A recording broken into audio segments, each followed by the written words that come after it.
Last time, if anyone wants them. So it looks, so let me call the meeting to order at 7:04. And it looks to me like we have a full house in terms of the regular members. Fred Berenger is not here as an alternate, but otherwise two of the three alternates is pretty good. So welcome, everybody. Let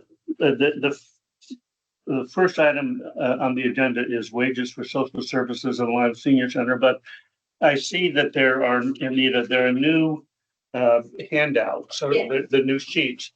And are there changes on these sheets other than the addition of salaries?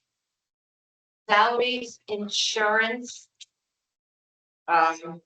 Anything we've updated. Yeah, the benefits, there's a So couple.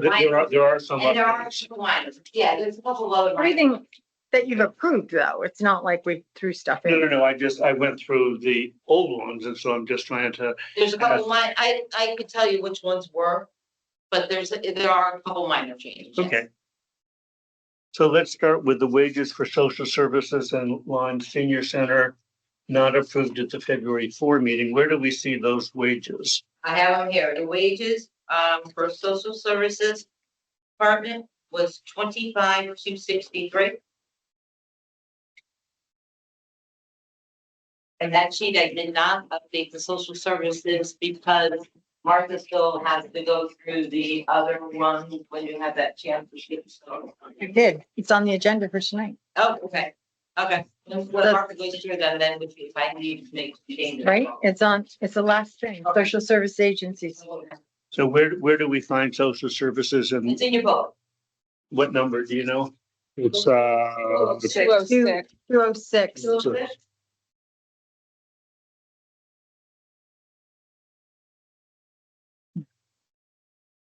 We just were adding that to the wages line.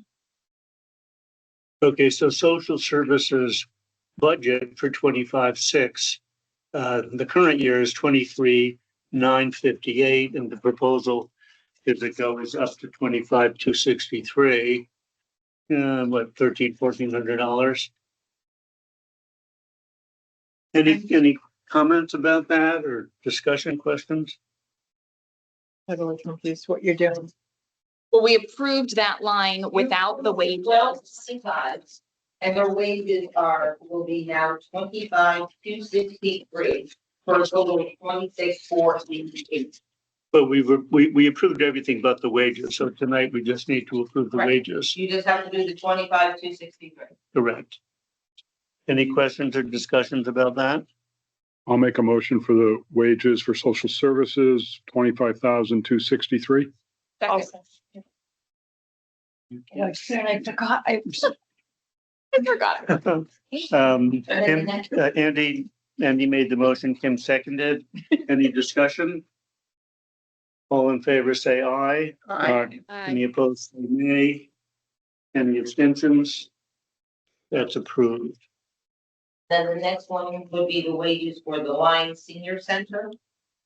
You approved 91,550. Their wages are 116,463 for a total of 208,013 for the department. And what number is that? That's all. Right below it. says. Same Oh, page. same page? Silly me.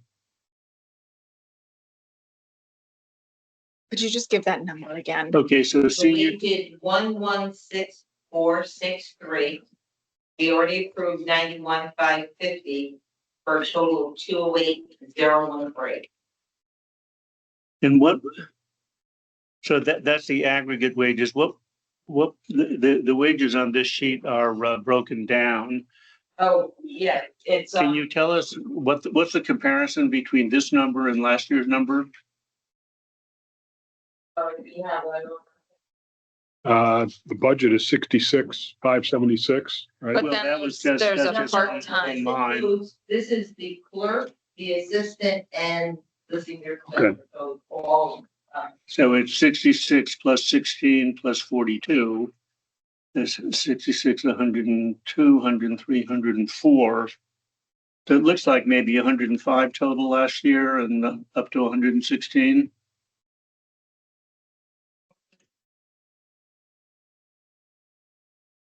I got it. I'm working on it. No, I'm sorry. It would have been 108, 109, 110. So it's up 5%. So you're saying 110 in fiscal year 2026 and Yeah. 116 in fiscal year 2027? Is that right? Mhm.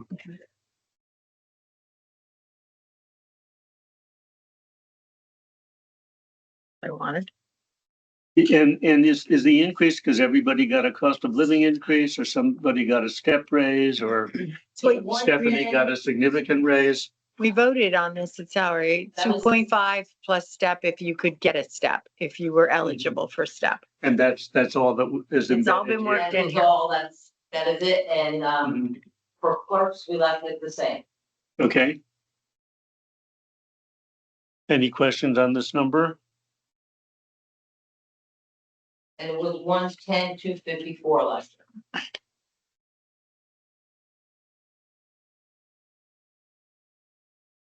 Okay, a motion, please.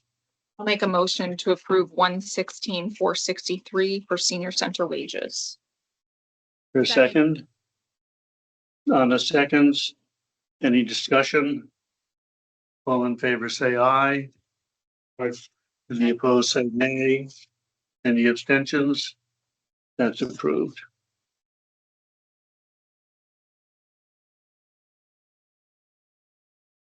Okay, Selectman's Office.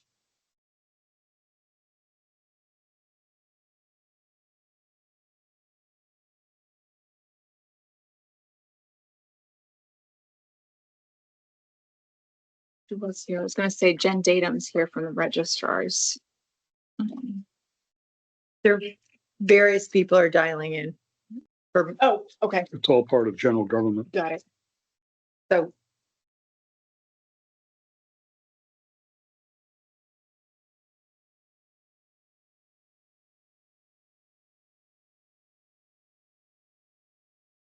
Were there any increases due to increase in hours generally, Martha?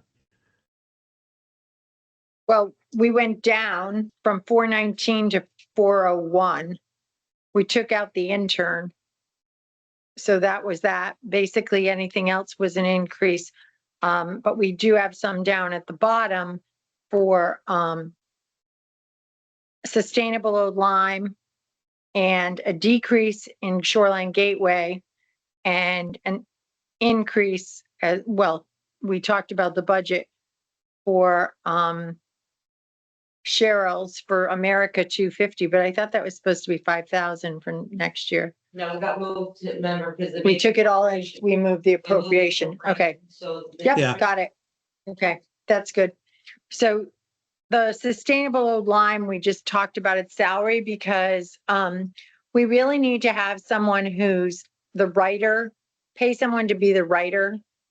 This is an important, we're currently a silver. I don't know if Cheryl's on. We're thoroughly silver, but we're gonna lose our silver status because we need 500 points. And when we went to apply, we only had 450. So we have to reapply and get those extra 50 points back up. And then we'd really like to go for the gold. This will help us with grants going forward. And basically we're want to pay someone $3,000 to do the writing, do all the data gathering and put it all together. And because Cheryl just does not have time to do it all continuously.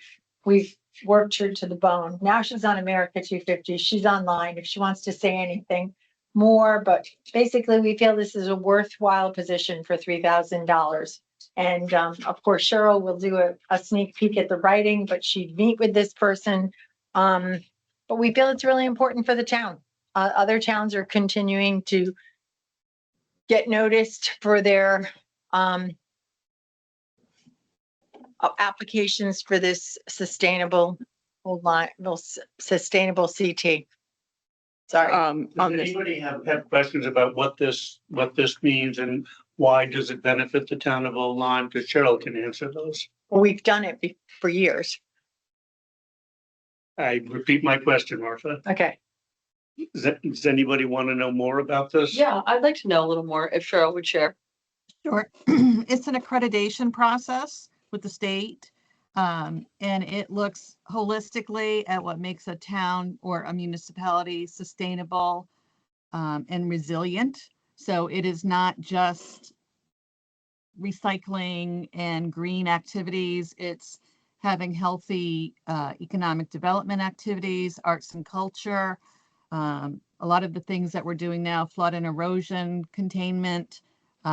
It's looking at the whole town, communications, municipal communications. It's looking at the municipality. It's not the nonprofits. It's the municipality and what it is doing to be a sustainable and resilient municipality. And it does help with grant writing. It is noted on our annual data profile from the state. When or businesses look at various towns or cities on where they might relocate, they look at a lot of the statistics about the town, the data profile, and right on top it says what your ranking is with the Correct. sustainability thing. And when Cheryl made this presentation to the Board of Selectmen, my takeaway wasn't that it's just a report card, but rather it's an encouragement to do things that are good for the town. So that's why I Absolutely. It's support it. making sure your POCD is written in such a way, your affordable housing plan, your open space plan. In addition, organizations within the municipality are the beneficiaries of matching grants that Sustainable Connecticut will do if you are involved. So things like our food share garden at Town Woods, Jim Ward went for a matching grant, and that was a big part of how they launched, was having a good sizable matching grant from Sustainable Connecticut. And we were able to do that because we were part of the process. We were accredited. So my question is, that's all really great, and I'm supportive of that. But the next line down, we see that the Shoreline Gateway, we're cutting from 13,000 down to 500.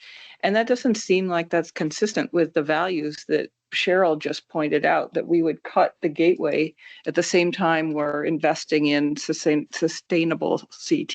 Because Michaela, Haven't spent any money. Yeah, you raised an Look at interesting history. question in terms of the budget, but the actuals, they never spent the money. So they're, okay.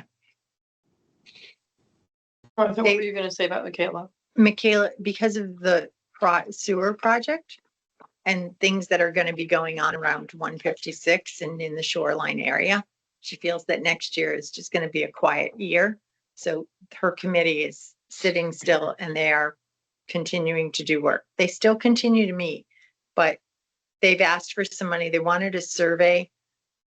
Who's that? Soundview Commission. Hold on, she is on too many things. They had done looked for some to put out for a consultant and they didn't get any offers. So they just decided to put it aside for right now. And that will get them through a year and see what happens. Sounds good. I mean, I love the idea. Here is the good news, is this doesn't mean the project is moribund, or they're not doing anything, just they don't have a specific expense. And if they come up with one, they should come to us.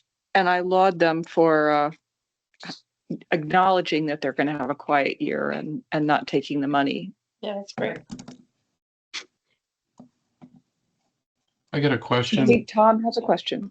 on the sustainable. So is that a one-time investment? We bring somebody in, they improve our certification standing, hopefully. The cost benefit of that is eventually when you're applying for other grants, you get them and you get the money. So is that a one-time investment, or is that, how do you see that going forward, Cheryl? The accreditation has to be renewed every 3 years to keep up. And it seems like as soon as you kind of rest on that, it's time to start moving again on accreditation, reaccreditation. So the question is catching me off guard a tiny bit, but I see the coming year being a very busy year, getting the accreditation, and then it would likely be less active, just as I have been less active last year on it, because the accreditation was in place. Right. So it may or may not be something you're looking for every year. That's my question. I It's wouldn't Martha's- I wouldn't say that we're gonna bring it down to zero every year. It's just the heavier years when you're going for accreditation or reaccreditation, we're going Right. to need to fund it. But you may have, there's still things to do. You can't, it's better to do a little bit at a time than to throw it into full push for 1 year. So we would hope. If you look at the history, you can see that 3 or 2.5 years ago, there was more spending in that category. In the last 2 years, we haven't spent anything. Right. So Okay, yeah, I'm not questioning this year. I'm just saying it sounds like it's certainly every 3 years and there's something has to be spent each year. I'm just raising the issue because once you add a body, it's sometimes it's difficult not to have that body in the future. I'm just looking at overall cost looking forward. That's all. Right, and the way we've spent the money in the past is sometimes we've needed to create initiatives to get our accreditation over the finish line. So we had to start a teen arts program with the town of Lyme to partner on teen arts, things like that, summer programming. Okay, good. Okay, good. Thank you. Thank you. Martha, there are a couple of line items that seem low to me. The minor one is postage that is down from prior years. Is that intentional? We don't mail much from the, Spent we don't mail $72. beach passes anymore. Okay, Yeah, the because big- it's only $72 as of the 6-month mark. So you're good with that. I don't send that much out. Okay. I mean, everything now is done through scans, emails, DocuSign. Not like we get a lot of, We just mail those Mhm. packages to the Board of Finance. That's all. in our Mm. budget. that's in our budget. that's in, Board of Finance, that's not. I bet your postage is higher than mine. It is. The other one that is down from prior years is engineering. And is that simply because you've talked to Eric and you can't think of a lot of money, a lot of ways to hire an engineer? No, we moved it down to $1,000 in my budget last year because Ed's budget is higher. And if I'm to call the town and we moved Ed's budget up last year in engineering because that's the budget I use. If I have to call an engineer in for a town project. So this is more a little like consultation. If he comes to a meeting with me, I pay for it. If it's a big project, Ed pays for it. When Ed's not looking, I bill it to Ed. Okay, I mean, that's fine. It's not a lot of money. It was $635 as of the 6-month mark. But if you run over, you run over. Right. Anybody else have any questions? Can I just ask for clarification on America 250? I want to make sure there was $1,000 left in Yes. that. Okay, Yes, thank you. it's there. Okay. I'll move the 405,913 for the selectmen's budget. And I'll second that. I got I have a four. question. something Are we doing the Board of Selectmen approved or what's in the blue column? Well, I did. That's the blue column. I see for four. Selectmen's office. So am I in the No, wrong there- I sheet? have 401,913. Yeah. It is Correct. 401,913 new sheets that came today. I'm Isn't that looking what at it Anna just online. said? I'm She said looking at it on, 405. I'm looking at it The blue online and column. the brown You column have is to look at the different. blue column. Okay. Then I will Okay, amend that to be 401,913. there a second? Second. Candace did. Candace seconds. Any further discussion? All in favor, say Aye. Say what? We do public works next, so Ed can go home. Yeah, well, let's have a vote on this. So it's a 401-913. All in favor, say aye. Aye. Any opposed, say nay. Any abstentions? That's approved. I'll make a motion to move Public Works up on the agenda. I'll second that. Yeah. Can I just also make you aware, we do have a guest online tonight too. Anna is here from the Homeless Hospitality Center in New London. So I just want her to also, so maybe we could do her quickly so she could explain any questions you had about that from social services. We don't have to vote on it at that time, but it would be nice if you had questions for her, she could fill you in. Okay. Ed. You want a copy of this, Ed? You want to sit here next to me? I have a photographic memory. I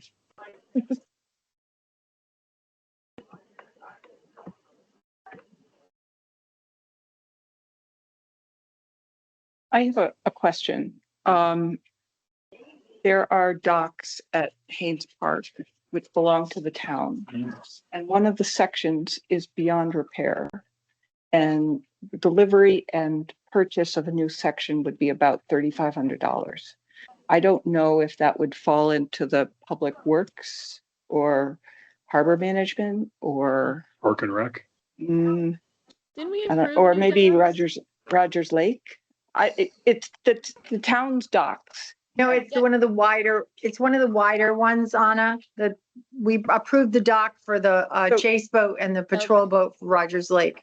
Previously, we purchased a smaller dock for the 3 motorboats. This is a section. That's all handled, I think, through Rogers Lake.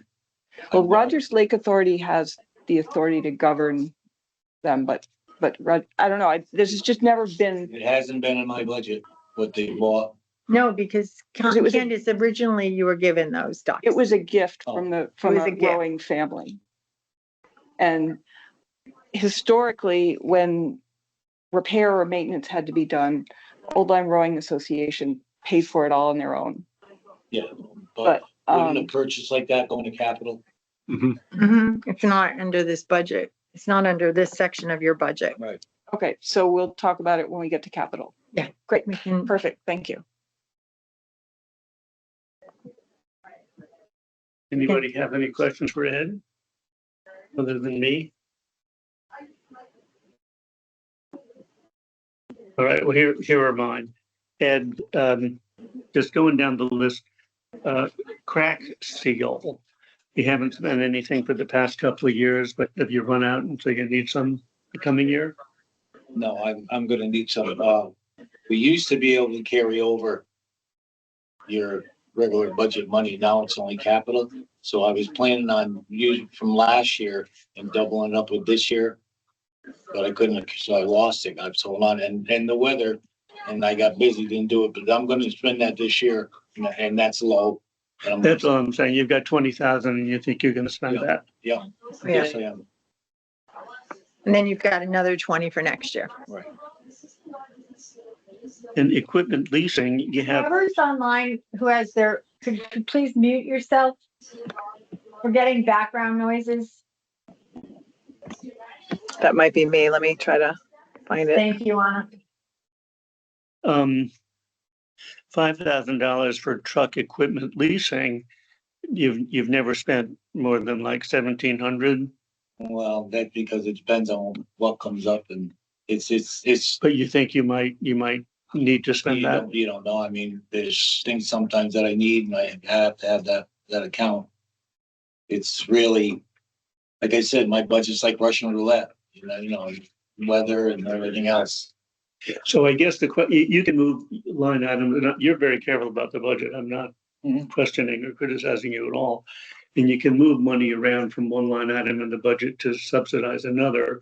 The question, and really for Martha as much as anybody, is whether we want to, leave $5,000 on a line item that's never been over 2 as a just in case number. Well, I will tell you right now that if we have a hurricane, that will be wiped out in about 2.5 minutes because last year Ed and the guys got the greatest idea to rent a lift. And they went around and did the tree trimming that we could have paid thousands for, but they rented a lift and then they just went and did the ones that were being obnoxious and jumping into stop signs or hitting the buses. But they didn't lease anything. Yeah, they did. Yeah, They we lit- leased the lift and it was a home run. Oh, that was within the 1,600, you mean? Yes. So that was just one item Yep. for 1 week. So you're happy with that? I'm very happy with it. Saved And me a lot of money. I mean, Yeah. the real increase here is adding another position. Mhm. Okay, go to the top line or second line down is going from 414,000 to 491. Mhm. Is that your request? Yeah, we've always been down a man because, when I took over, I used to have a foreman. I was a foreman. When I took over, they did that position away and they gave me the whole enchilada. And, I do need another man, basically, especially in the winter, but the question I don't know, is that gonna be a maintainer too? Or is it gonna become a maintainer? It depends on what their CDLs are. That's the way it's Maintainer too. in their contract. It would have Yeah. to be, we put it out there for a maintainer, 1 or 2. Yeah, yes, we could use another man, absolutely. Because that's where the big, you go to the bottom line, that's Right, where, as with most departments, it's in the salaries. Sure. And adding a position, it's, gonna be more than the 70 when you add benefits and, I know. it's gonna be, Yeah, I know. yeah, I mean, all, Off as long as we could, we can't. I know. No, You know, I just wanted to hear it from you. yeah, all past years use standard budget. Anita, I think in 22, 23 actuals, there's a formula error. But it says it was 2 million something in as a total. Oh, yeah, way down at the bottom. Wow. And But other than that, like every year you're below your budget. And as Andy said, you Actuals. can, and BJ, you can move things around between line items, so. thank you. Yeah, we gave Ed a big bonus that year. Really? You don't remember? You must have put in the wrong check. Supposed to cash them. There's a new line item for $5,000 for public works, other projects Yeah. contracts. I was like, that's a formula error. No, that was, I did it and went to 3 columns and added 3 columns to it. Got it. We've been very fortunate, but sometimes something will come up that'll either take too much time or too many manpower. And with the crew, we can't tie up 3 men for 4 days. Mhm.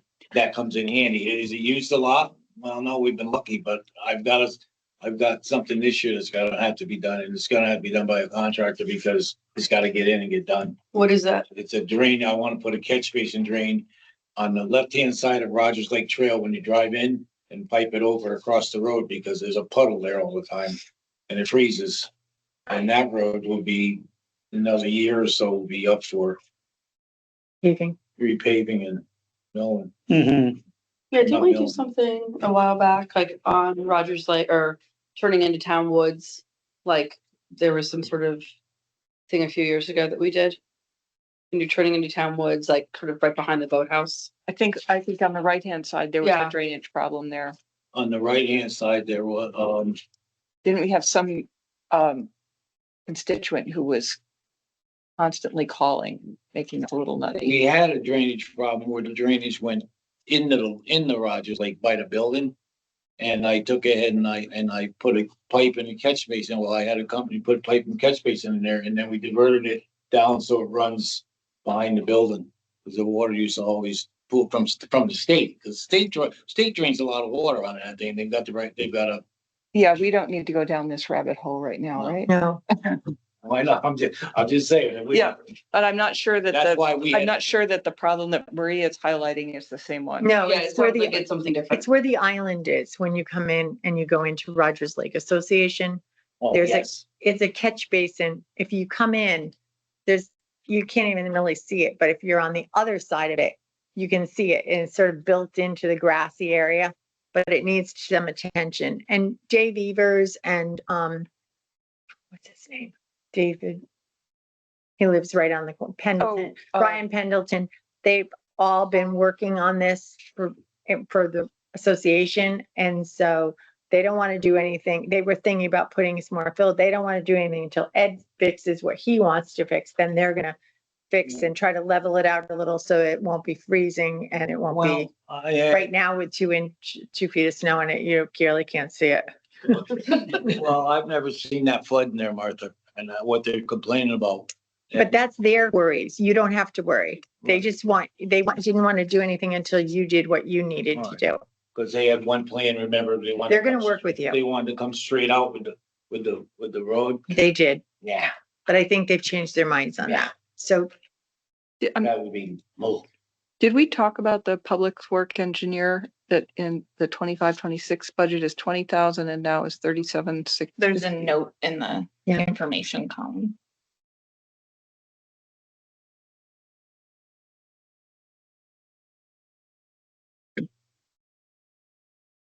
So we approved that previously. Or No. does the It's selectmen moved from selectmen approve it? capital. Approve, so 1760 approved by the, we approved it, Board of Selectmen. yes. Because every year this mysterious bills start showing up on MS4 stormwater. And I'm like, so I finally called them and said, why don't you tell me what it's going to cost me next year for MS4 stormwater? This is something that gets cycled every year. And the bills just start coming in. They do the report. After 3 years, it gets posted. It's about ready to be posted. It's mandated by the state. And we're about ready to go forward. Jacobson does all the work. They contact Ed if they have any questions. There's another project coming from the state. All the culverts in town have to be located, GIS'd, and that's all going to be part of more work. Basically, this is something that went from capital to operating budget. I don't know why it was in capital So, because it's, but that's, it it's doesn't- been in our budget. It just makes Ed's budget, his operating budget look a little out of whack, but it's well, not it's really. engineering. It So, should be, that's where it should be. so it's. Yeah, Ed would- well, I guess it would depend. I don't want to have an accounting discussion right now, but if it's engineering in connection with the capital project, may be appropriate to, capitalize it.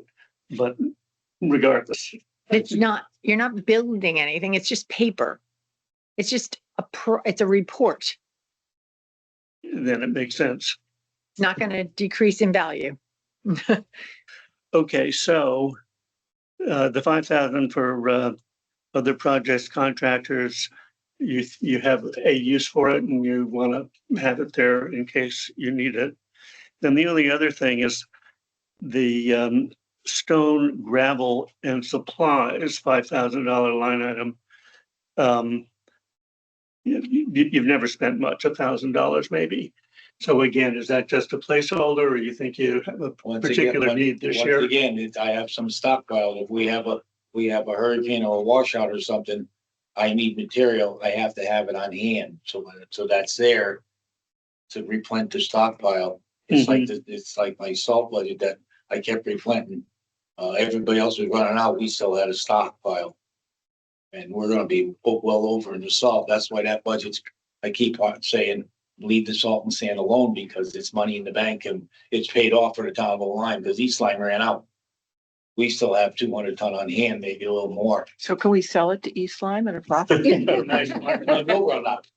That's why I have salt ordered today. Salt will be over a lot this year. You'll see that, talking to Martha and Anita, we went up on the salt because it's had an increase already this year and we know it's not gonna go down. Yep. And I wanna punish that pile again, so we have a reserve in case this happens again. BJ, Those are just my on the questions. gravel line, The gravel- if you recall, we recommended to Harbor Management. Oh, We took money out of their budget and told them to go see Ed. Yeah. They had I think they had $2,000 in their budget for gravel somewhere, and Right. we said, wait a minute, they're gonna hire somebody that maybe Ed could help them. And Ed has helped And them. we have help. So, He's gone, as gone and much as picked the up increase is here, it stone really, for Pilgrim's Landing and Yep. brought it down and Yep. so that they So- could, So even though it shows we don't spend it, I hold my line up. No, I understand. So it's there in case, and there's a reasonable just in case item. And if you don't spend it, you don't spend it. Yeah, and the problem is if you, like you said, if we can end up moving it at the bottom line, it keeps, and Andy knows that my budget's been in the black a lot of years. Most years. And For reasons like this, which is reasonable, Right. would you have a safety valve, and if you don't use it, that's good. That's, yeah. Not gonna spoil. Right. and Any other questions for Ed? I'd make a motion for the 1.175101. Correct. Second. who's Kim taking it? beat you to it. Any further discussion? Can you give me the number again, please? $1,175,101. All in favor, say aye. Aye. All right, Opposed, say what? You I said think it was a delayed aye. Who's the late? Aye. Okay, any opposed, say nay. Any abstentions? Motion passes. Thank you. No, thank you. You're welcome to stick around for the rest of the Do you meeting. want to stick for municipal refuse? Will you just transfer? I know, transfer station. Yeah, we can, but otherwise. Maybe we could just, well, no, it's all That's included, isn't it? self-explanatory too, with the way everything's gone up. There, But we increased we increased your recycling all items, and that was because of the brush.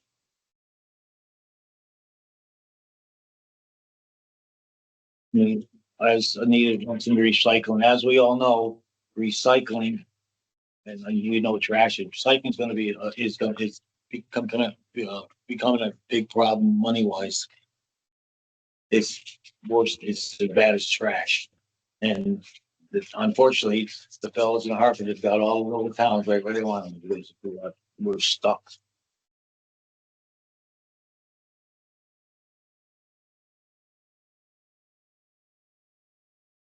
Where's the brush that we're talking about?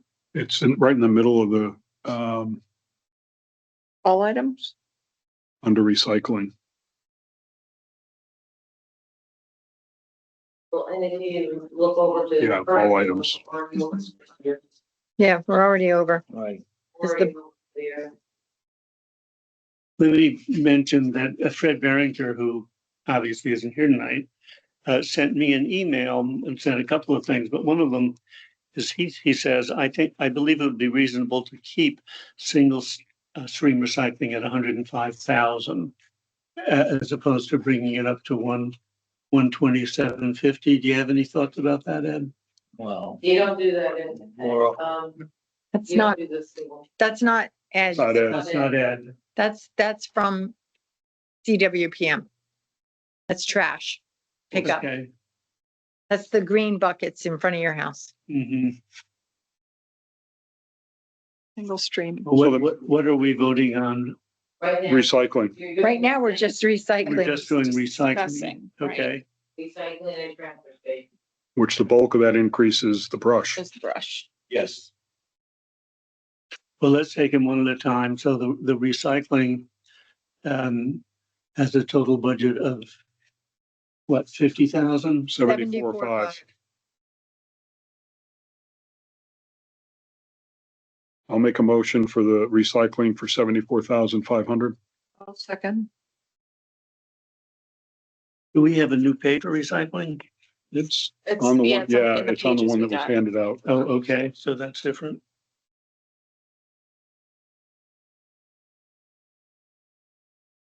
Okay, 74,500 for recycling. Motion's been made and seconded. Any discussion? All in favor, say aye. Aye. Any opposed, say nay. Any abstentions? That passes. So shall we continue with the other items on this page? The transfer station, Transfer Well, station. that's that's the only other one, Transportation right? for Ed. and that went up because of, it the is, contract, that's one that goes over every, is this the brush? no, this is the, contracted service. Yes. Mhm. This is the one that each year we go, do over. Down. For the Poland. Right. Yeah. CWPM, Yes. the dumpsters. You know, one item that caught my eye is this telephone and internet at $400 per month. I, at home, have Frontier with fiber optic internet and telephone for about $125 a month. Does anybody else have any input as to the reasonableness of $400 for internet and telephone? I don't, Actually, that is, Tom is working on fixing that currently, but it's not, was that still a Frontier line? I believe that was the one that was still on, Yeah. that's one that Tom is still working. We're on. working on it.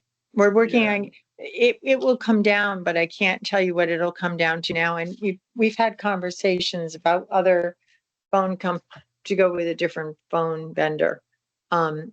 Cause we've had some problems where we're on our phones talking and all of a sudden it just drops the call. We're like, hello. In fact, you and I were on one day and you thought it was you, but I think it was the phones here at town hall. Right. Mine's doing it more now. Well, it's possible that Frontier has It's me, different you hang up. rates for commercial and municipalities and individuals. But it just seems to me pretty aggravating that they'd be charging Well- us 3 times as much as they charge me. Well, I will say that one of the things that we did is as far as the internet, we had, what was he paying for? He was paying for, television service. What is it? Cable. We took that out and we got them Roku TV instead so that they can still watch the Weather Channel and everything that they need to do. But, that we were paying a huge amount of money to have cable TV there. And I said, we don't need cable TV. So we changed it at the police station, yours, and we went to Roku TV. Did it go through yet? That's what he was still working on. No. as of last month. No, the TV's taken No, care of. no, my TV's taken care of. Okay. I mean, unfortunately, BJ, you look at the actuals and it was 47.50, it was 48.26 I just don't in past understand it. years. Right. There are different rates for businesses than there are for individuals. Because I think businesses need a higher bandwidth and even though This the is the transfer station may not, I know, Yeah. but that doesn't matter. I mean. Well, so Board of Selectmen's looking into it. I just think we're getting screwed. We're continuing to We try still, to, there are other options in town now, which 5 years ago, there wasn't. That's right. It was just Xfinity. So. Okay, any other questions on transfer station? Then a motion for 385, 286. So moved. Kim makes a motion, a second. I'll second. Candace, any further discussion? All in favor, say aye. Any opposed, say nay. Any abstentions? That passes. Do you think we can move on a purchase item up front? well, do you want to finish just really quickly CWPM and Okay. how's that, and then that page will be done. Yep. All right. Ed, I think you can go. Okay, thank you very much. Thanks, Ed. Great Okay. job. Thank you. Good luck Ed. tomorrow morning. Lucky, with this town, very lucky we have the crew we have. They guys. Yes, just- we are. We're lucky at you too. Our town road looks great. Thank you. By the way, I got somebody from Colt Lane who sent me a very nice compliment and said, you guys did an absolutely amazing job on our road. I'm Yeah, good. they do, Cortland looks great. Thank you, Ed. Thank you. Thanks, Ed. Good evening. Thank you.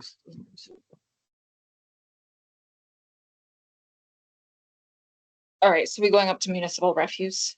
So the first line, that one, that's a contract. 664, the Fred wants to bring the second one down to 105. Well, that to me would be a little concerning to do considering we're already at 352 halfway through the year. Well, it's 7 months because that's as of the 31st. So basically, Mhm. if you look over, You do the actuals. gave me the spreadsheet. She misunderstood about giving numbers, so she gave me the spreadsheets. The average of the spreadsheet came out to 95.69 per month. I took that, the average, and I multiplied it by 12, and put a 5% increase in it for next year. And that's how I got the number.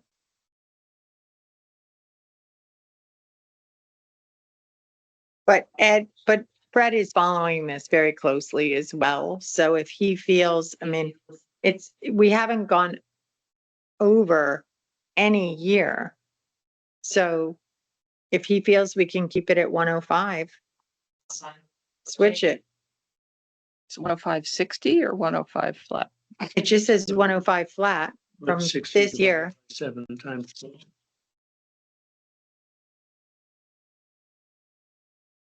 What? We're doing the arithmetic. 103, What? 103, Yeah, 103 460. basically. 103, so that's on target for the 105. Mhm. It's up to you, Martha. That's. I'm fine. I'm fine with 105. Let's take it out. 5. Okay. So that's reducing that by what, 15. And That's the next one, 15,750. keep it at 3. Say what? The next one, are we keeping at 3? Yes. Tonnage, yes. So the total amount for recycling is 1,070,500. 1069750. That's what I got. Okay. Oh, that's right. I forgot about the 750. I'm sorry, where are you for recycling? It's It's at the top. That single stream recycling, BJ, Oh, first single- 3 all right, lines. Got it. And the number rather than 1085 is what? 1069,750. Okay, 1,069,750.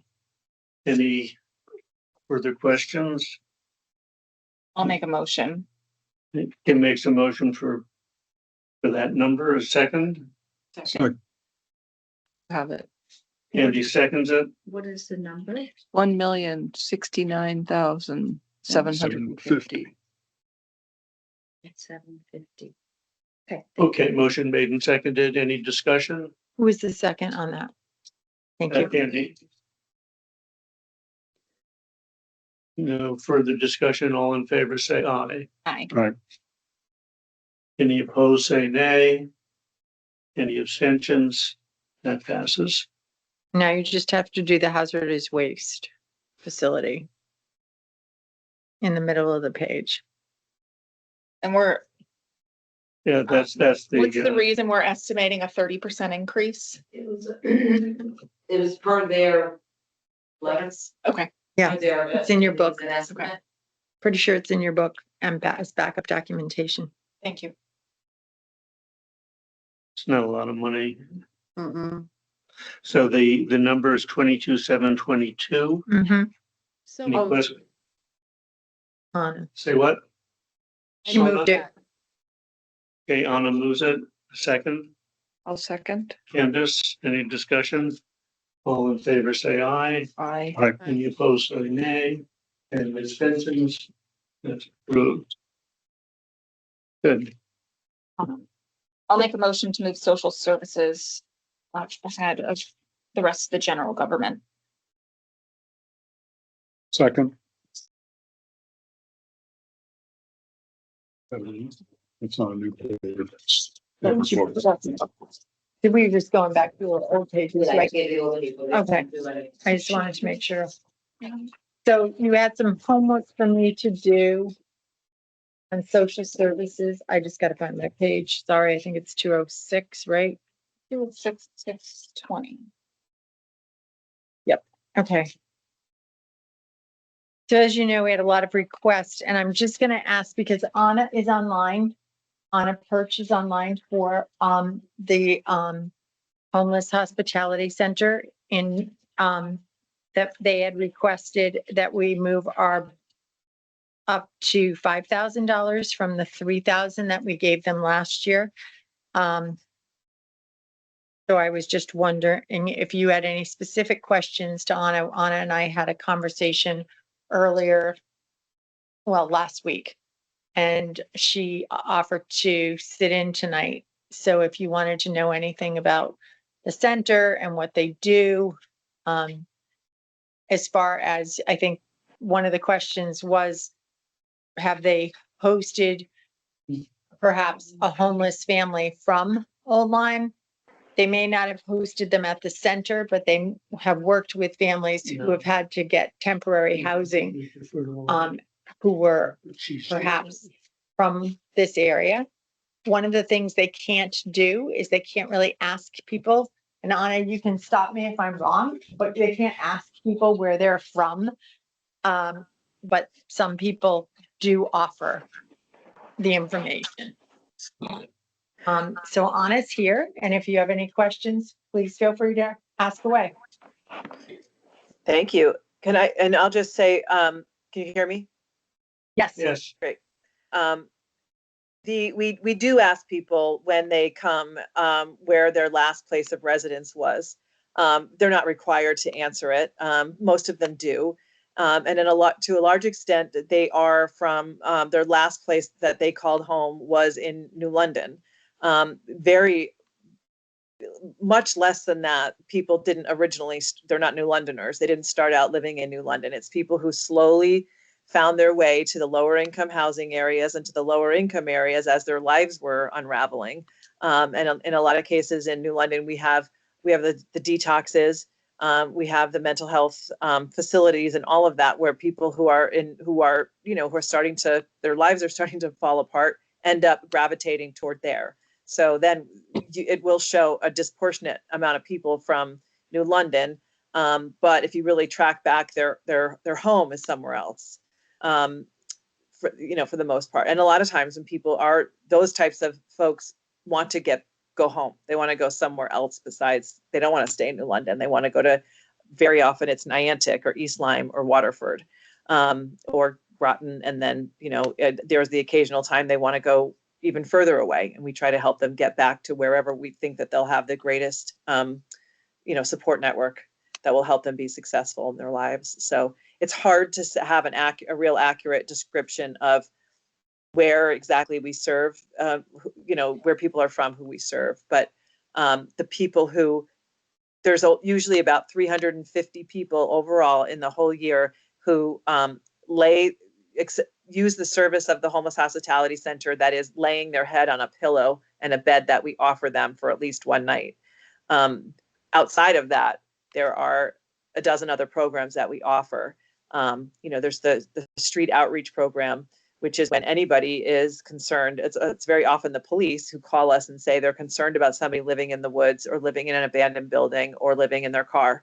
And we have two people who go out and are constantly, paroling the areas all the way up to Pawcatuck, up to Norwich, and definitely to Niantic. We were just really trying to find somebody last month who showed up at the McDonald's in East Lyme and Flanders every Saturday or something like that, and the staff were getting really, they felt for him and they were getting concerned because they were watching him walk out of the woods and going back into the woods. And so our outreach people were there constantly trying to track this guy and find this guy.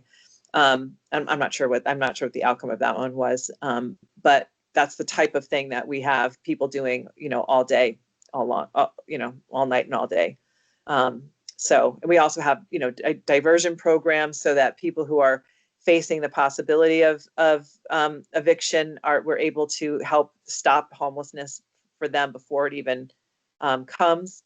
And, the thing I was thinking was the other big thing that I think we do is we're really trying to increase affordable housing options and everywhere else, but please, New London and Groton and Norwich, because we're the three places that meet and exceed the state threshold for offering affordable housing in like the 23%, 28% types of figures. whereas the smaller towns around us, there's nobody else that meets that threshold that's sort of requested by the government. And if I look correctly, I think Old Lyme has something like 82 affordable housing units out of over 5,000. So that's a place that could really use our help in trying to help figure out some of those problems. We we work very closely with the Rocky Neck Village right on Route 156. We have support. We have staff who are like staff supporters for the people who we have housed there, in order to help keep them good tenants, make sure that they have the supports that they need to be successful in their housing, and that they are good neighbors and good tenants. So those are just a little picture of the types of different things that we offer besides just those pillows and mattresses. The other thing we do is right now, especially, we are having during these cold snaps, we are the only winter warming center. So anybody with no zoning requirements, with no questions asked, anybody who wants to come and who we can convince to come often to 730 State Pier Road in New London will have at least a warm, it probably won't be comfortable, but it'll be a warm place to stay during these types of cold snaps whenever there's a governor's emergency. So are there any questions after that? And I Long just spiel? might add, as with my conversation with Anna, we also realized that, federal funds are being cut for many of these programs, and they are not alone. And this is also one of the things that Sustainable CT looks at, is our contribution. And Fred Behringer was mentioned this last year that we had I think we upped our contribution a little bit. Well, I was going to ask Anna about that. I mean, there's no doubt that it's a wonderful organization, and the work that you do is just terrific. But on the dollars, this current year we went up to 3,000. Previously, for a number of years, it was at 2,500. And this year the ask is for 5,000. Can you explain just the reasons for the increase to 5? Yeah, well, the reason is because we're sort of preying on the choir that we already that already sings for us, and it's the few towns that have been supportive, and we want, and we get, I think it was in the letter, but $60,000 in total from all of the towns in New London County. And so that isn't even a drop in the bucket for our $4 million budget. So we were kind of using you guys as examples and showing that even for the other ones that don't give at all, that we're trying to sort of put a little bit of pressure on everyone to give a little bit in order to start to truly be a regional service center. Because right now we operate as a regional service center because we're open and available to anybody who needs us, especially in the small towns that don't have these resources of their own. But we're bearing the brunt of the burden of the expenses, particularly New London. So it's more of this was the year that where our finances have completely turned, because we're facing the real possibility of losing 50% of our total budget from federal funding, as there's at least a inkling that they may want to be shutting down HUD, and that would just and it's also taught us a lesson that we really do need to make sure that we're prepared for rainy days. And the cost of living has really increased significantly. The cost of helping each one of our guests has increased significantly.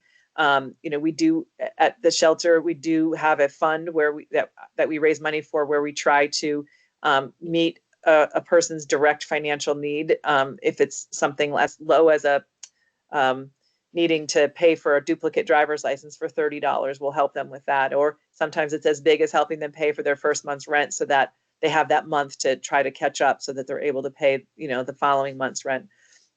So you know, with all of those things going way, way up, this has just seemed to be the time that we didn't want to be, we wanted to at least try to be a little bit more aggressive in pushing for that real regional and continuing to build that regional aspect of the shelter. But completely I know I was saying to earlier that completely understanding that Old Lyme in and of itself and its residents are some of the most generous supporters that we have, and some of the best friends that we have.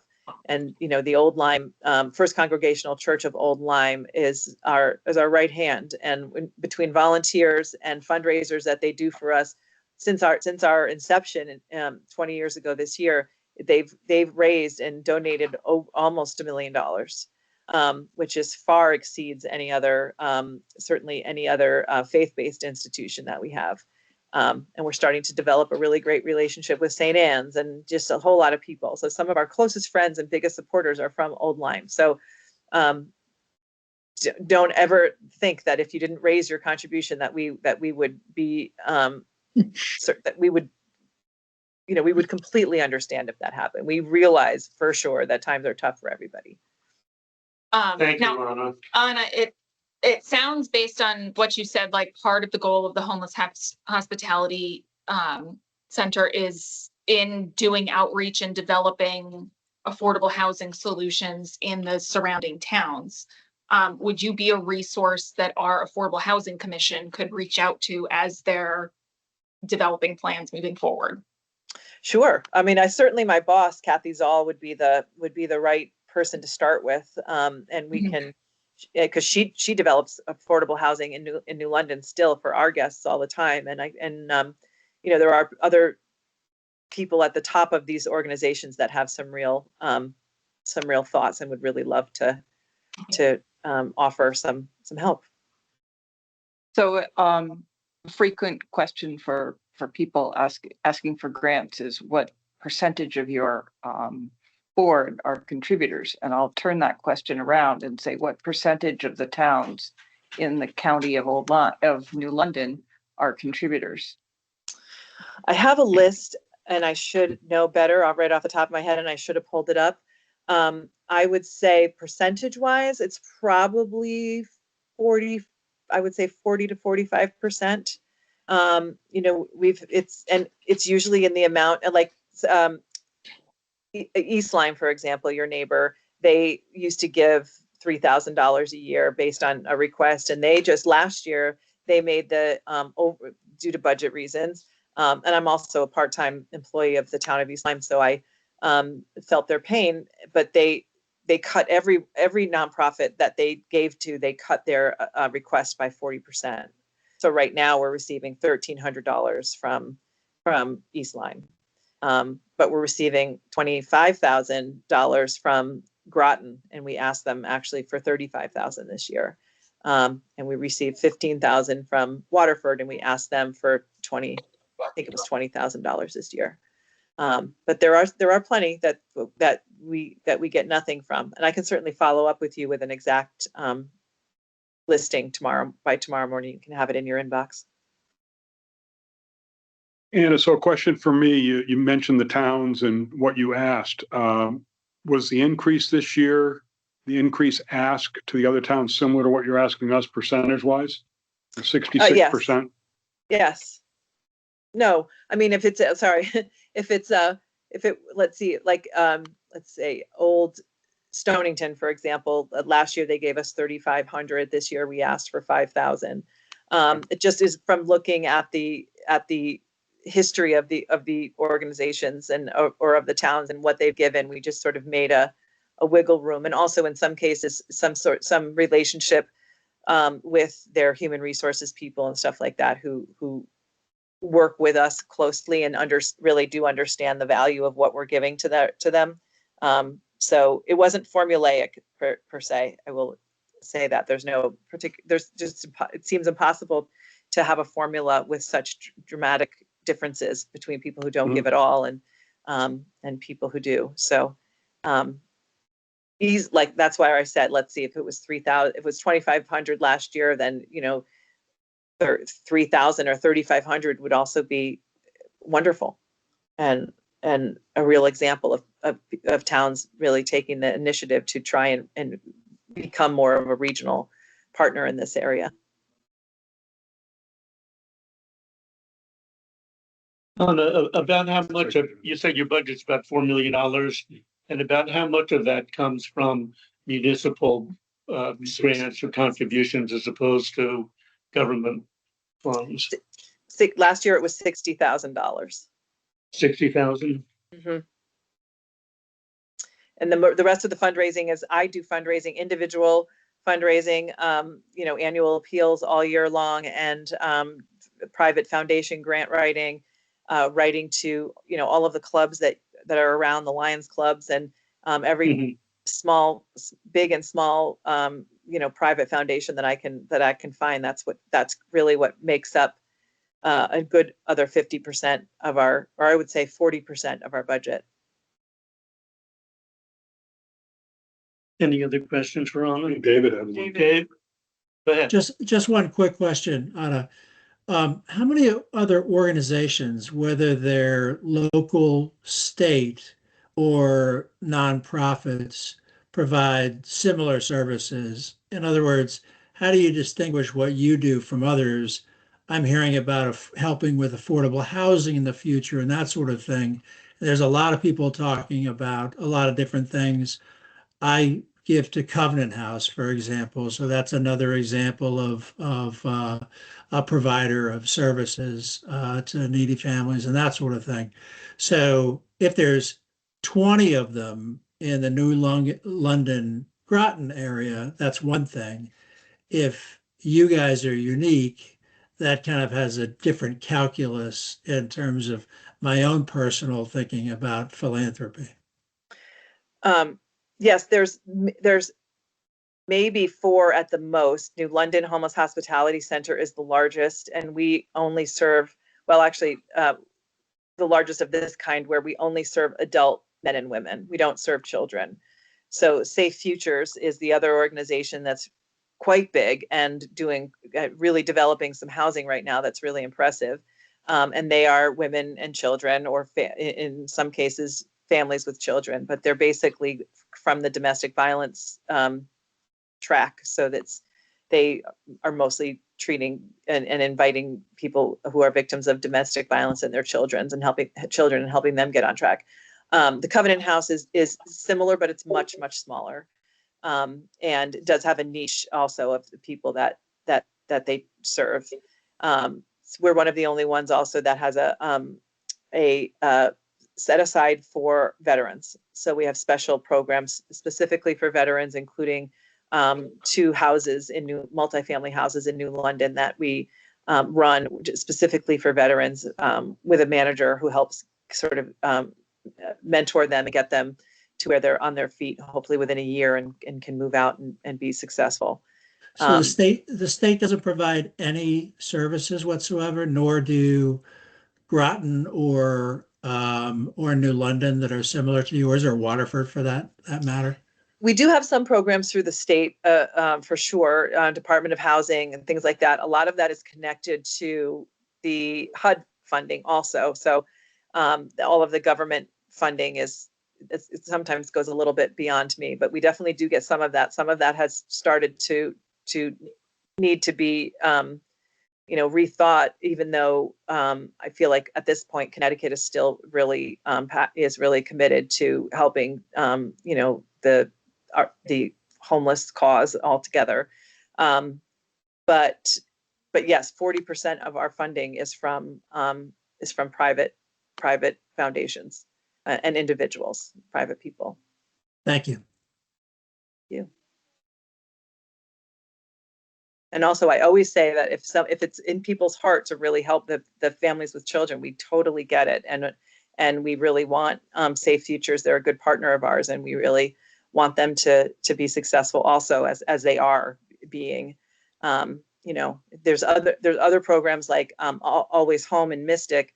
They're fantastic, but they don't actually provide housing of their own. They just work really hard to make sure that families with children are not in a hotel for long, and that they get housed in a permanent home very quickly.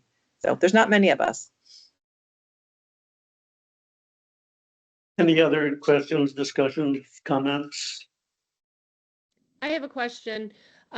When you find someone who needs shelter and would be using your services, what is the average cost for a person for one night?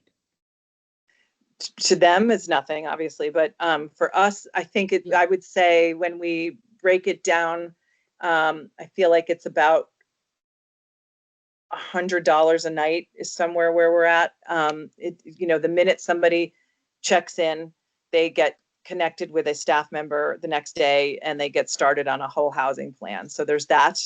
And then there's obviously the cost of lights and heat and all of that. We don't provide food. They go to the London Community Meal Center for food, but we do have a bus that drives them over there. We have it's a huge amount of staff for what we do. I think staff makes up the huge bulk of our operating expenses. But that's because we are the place that we're not just going to give you a bed and expect you in that moment of trauma to be able to figure out how to solve your problem. So we have all sorts of people who are there to stand side by side with you and make sure that you end up getting housed, including our friend Fred Berenger, who was there for years as a volunteer, helping doing the same thing. So we do have some volunteers who help out, but a lot more staff than we wish we had. Even I wish we could have mostly volunteers doing that work, but the only way folks are going to in that type of situation are going to be able to, for the most part, get on their feet is if they have a relationship with somebody who's going to help them and walk side by side with them to help solve those problems and things like that. So that's the most expensive. Everything else at the shelter is really bare bones, and we really invite people to come and visit it at any time because it's a really special place. Thank you. Thank you. So we would normally vote on the social services agencies as a whole, and we didn't do that, and we have questions on a couple of others. Yeah. And Martha may have answers on a couple of others, but let's kind of take a straw poll right now, whether we have to take a formal vote on this agency. How do folks feel about the $5,000? Let me have a show of hands for those who support the $5,000.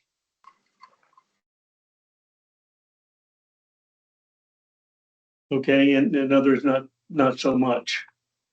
We get Okay. it. I mean, we totally get it. We're trying every which way to build our budget and really, do understand and really appreciate it. Well, I appreciate your candor and your graciousness. Okay, thank you. I'll You too. let you know tomorrow on what we come up with. Yeah, what we no problem. recommend. Okay. Okay. Thank Thank you. you guys. Thanks for Thank even you. taking the time. Thank you so much. Sure. Have a good night. Bye-bye. Well, let's stay with the social service agencies and for there. You had some other questions for me to look into. So there were two Yeah, with sure. CIRAC and the also the Child and Family Agency of Southeastern Connecticut. And I did have conversations. That's a new one. Child and Family was new. Basically, they're just reaching out. It's again trying a new way of raising money. I did talk to LYSB, and they said that in that case, they do refer sometimes to Child and Family Agency for counseling and some things like that, but it's also billed. They do charge for some of their services. So if you're on aid, then it's a reduced rate, but it is billed through insurance. So Where are they located, Martha? in New London, And when you talk to our folks, did you get any sense for how many referrals? How often is it that we make referrals to them? occasionally, but Occasionally. I would say they were surprised that they were reaching out in this way. And Mary was, helpful. Yeah. Yeah, I'm sure it's a wonderful agency, but I think everybody's asking the question of, how far geographically. The new way for development people to look for financial assistance for their organizations. And we know that there are cuts coming from the federal side, but the other option was CIRAC, and they do provide some technical assistance. They do have worked with Mary on vaping and nicotine programs. They meet every other month with all of the LPCs, local agencies, to learn from each other. They do set that up. They do have the yellow bags with the Narcan that they hand out. Mary said she does not get those from them because she has another source, but she believes that EMS may and take that, and Ledge Light may also use CIRAC as their resource for that, for the You say Narcan. CRAC, which one's that? Sexual assault. The sexual assault, but they do, Oh, No, I don't it's think a sexual assault CC. Yeah. but they do more than that. They also do all the things with liquor store, retail, education awareness, LYSB program called 21 for a reason. They have decals that go on the liquor stores that talk about age of 21. And they also- Martha, may I offer as well? Child and they have a unique funding structure where they're kind of an umbrella investment vehicle, if you will, for a lot of nonprofits. And so they take a vig on anything that they invest as well.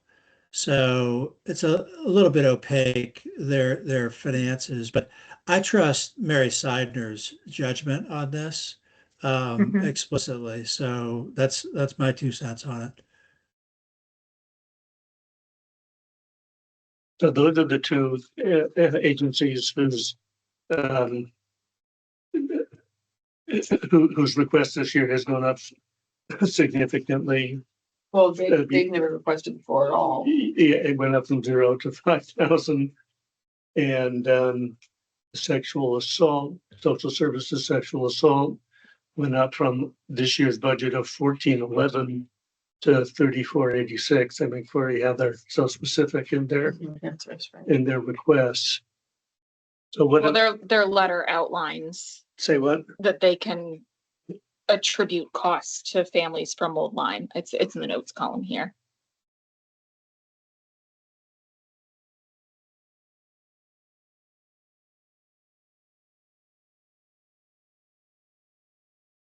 Oh, interesting. That you interpret the 4 families as Old Lyme families, huh? Yeah, that's They what their were. letter says. They They're- were. Yeah. Mhm.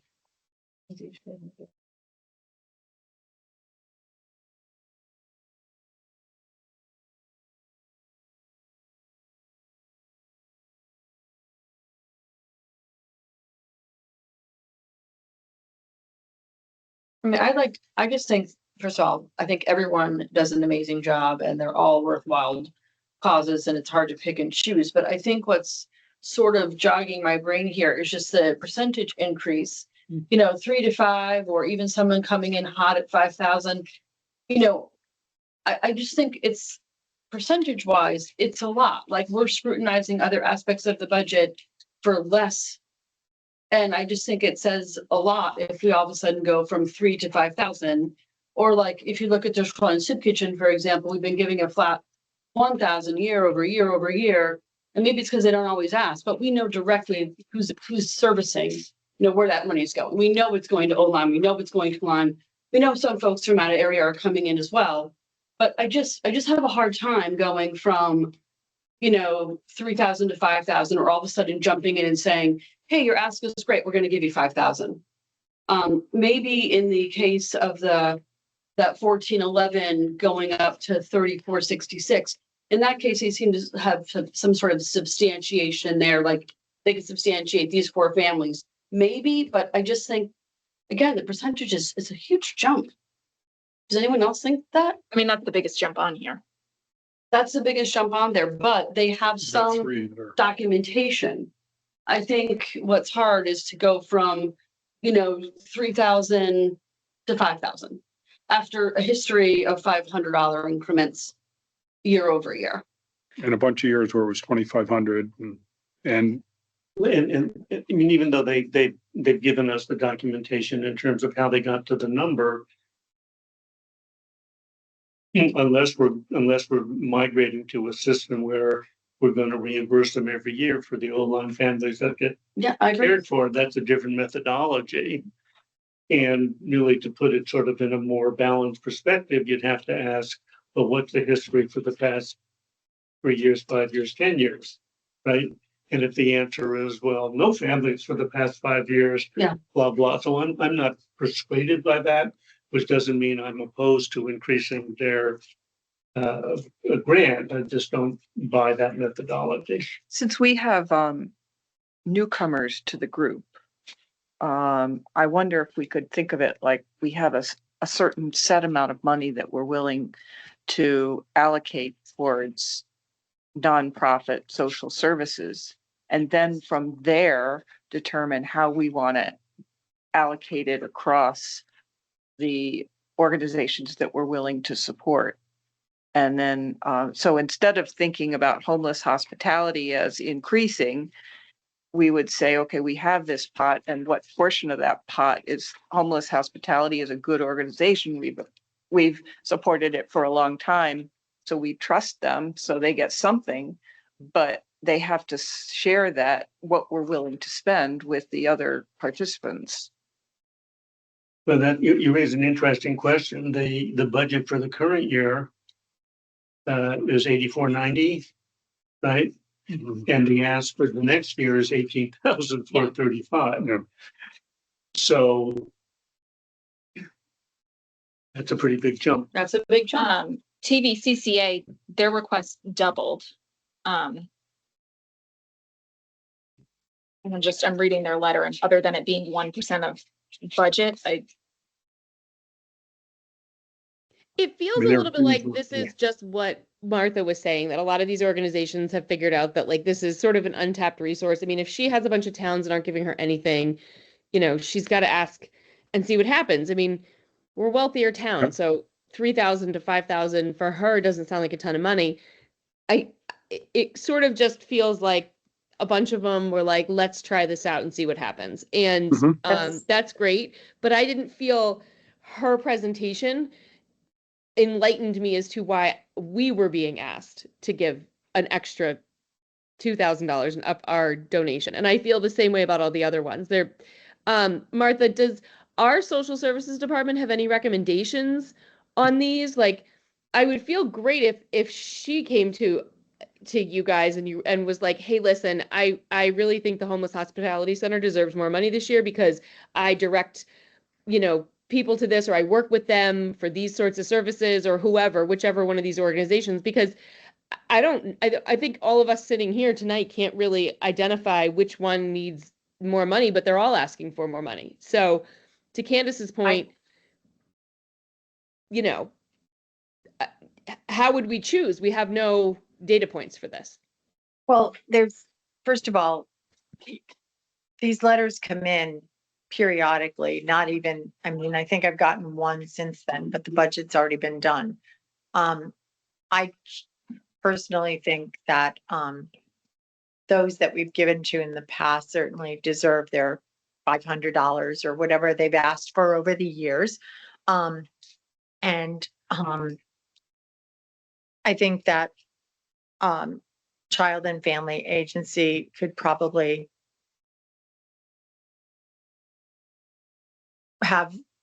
perhaps come back to us next year with a better presentation of why we, as New Old Lyme, what we receive from them. I didn't get that in my discussion, so I wouldn't have a problem eliminating that. Homeless Hospitality Center. I know that Fred feels it's a worthwhile entity. I would see perhaps see a possible increase, maybe not to the full 5. And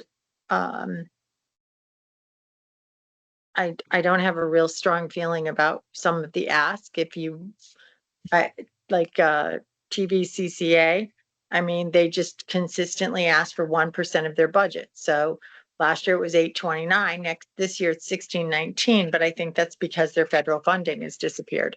So now all of a sudden what they're trying to make up. And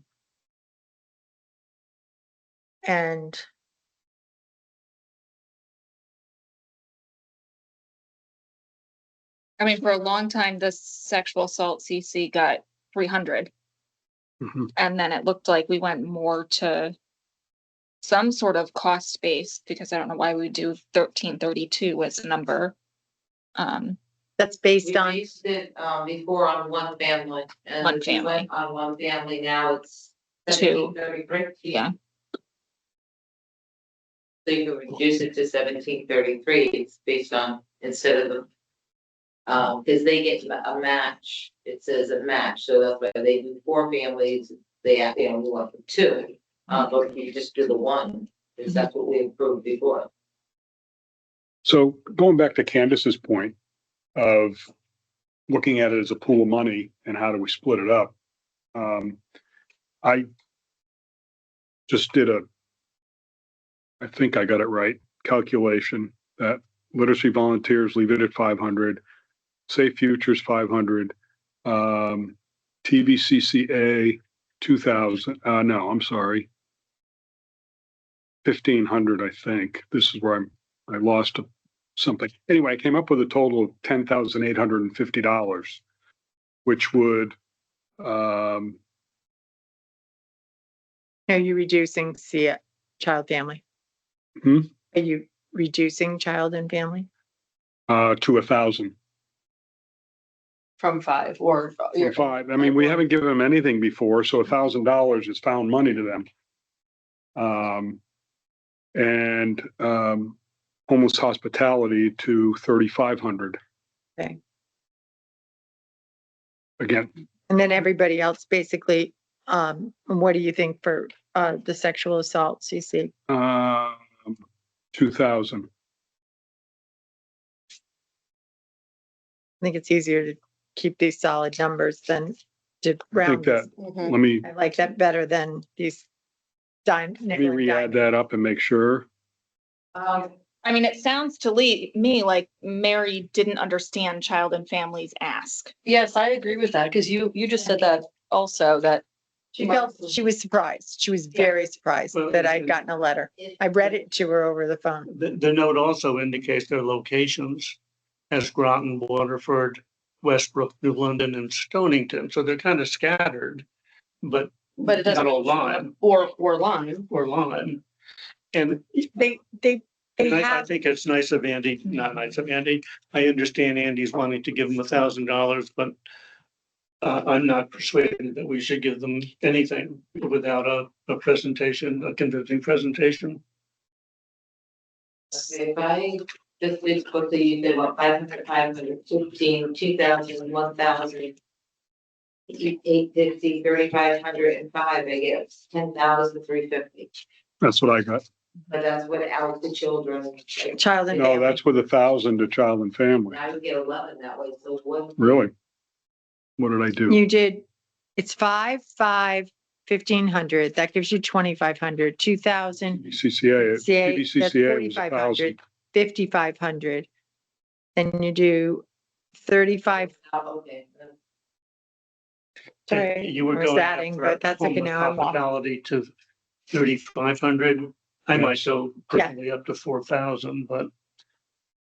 And I have two. I'd strike the 5,000 for child and family.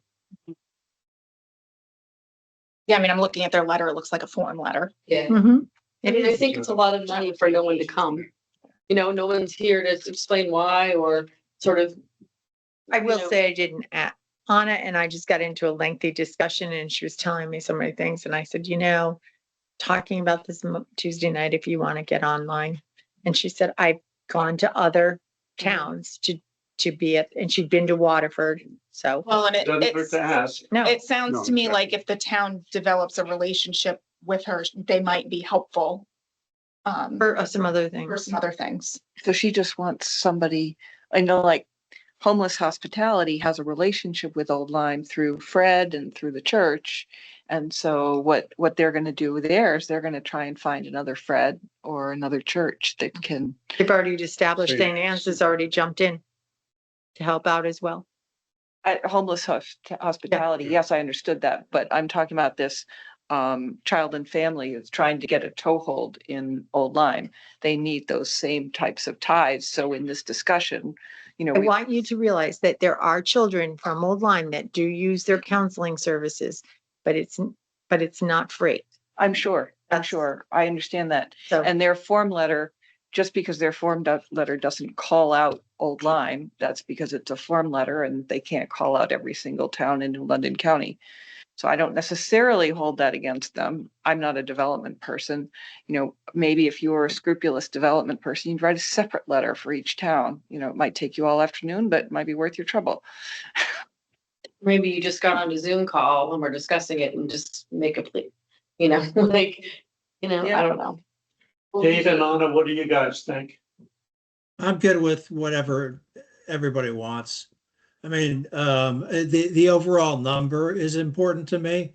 And if it's not going from, 10 grand to 40 grand, I'm in agreement with what's already been outlaid or laid out rather. So let's try to bring this to a close. And let's just go down, it one by one. And indeed, the numbers are not enormous, right? I mean, Right, giving the whole thing is- $10,000 or $12,000 to our neighboring towns for this kind of service isn't gonna break our bank. But the proposals for Sexual assault. sexual, well, go up to TV. Start at the top. TVCCA. do you want to start at the top? Yeah, 5 and start with 5? literacy. Yeah, well, we've got the 500 and 500. Those are the same. I assume we have no Mhm. problem with that. And going for the TVCCA up to 1619. Anyone have a quarrel with that? No, Andy, let's go to. I like 1,500. Andy 1,500. suggested Oh, a Andy flat said 1,500 1,500. for that? Yeah, Okay, it's a rounder number. And then the next one going to 2,000 for sexual assault from 1411 to 2,000. mhm. That makes sense? Yeah. Okay, the next one stays at 1,000 for soup kitchen. Mhm. The next one goes from 750 to 850 for art. And the next one for the Homeless Hospitality Center, it goes from 3,000 to an ask of 5,000. Andy had proposed 3,500. I had suggested 4,000. What do others think? I like 3,500. That's just my 2 cents. It's more than 10%. Yeah. I I'll do go too. with the- 3,500. 3,500. Okay.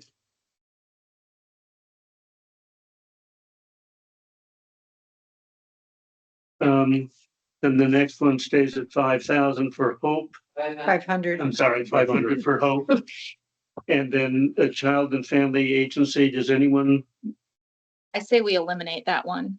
Yeah, I think that's probably the majority of you. Does anybody feel strongly we should give them something? No, Okay, then let's strike that 5,000. So that would come up to $10,350. 10,350. So it'll be an increase of 1,860. I'll make a motion for social service agencies for 10,550, 350. I can't read my own writing. And I'll second that. Any further discussion? All in favor, say aye. Any opposed, say nay. Any abstentions? There we go. Good.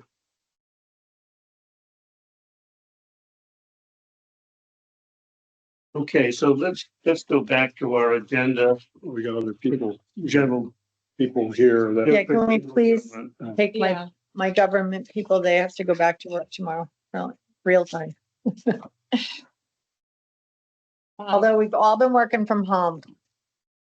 I'll make a motion to move town I know clerk. that, well, if this is within general government, I don't think we have to make a motion. Let's just do it in the order we want.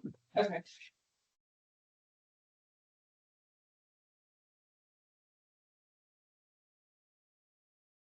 So. I think I see a tax collector in the audience. So we got human resources, which is, that looks just, Assessors. Page 1. Human resources. No, Jamie's not here. She's in Florida. She's on vacation. So can we just do the ones that are here online? I mean, here, first one in is our, is Vicky online? Yes. Yep. Yes, Vicky's online. She's first. She's first up. Hi, We're going down everyone. this page. Hi, Vicky. Hello.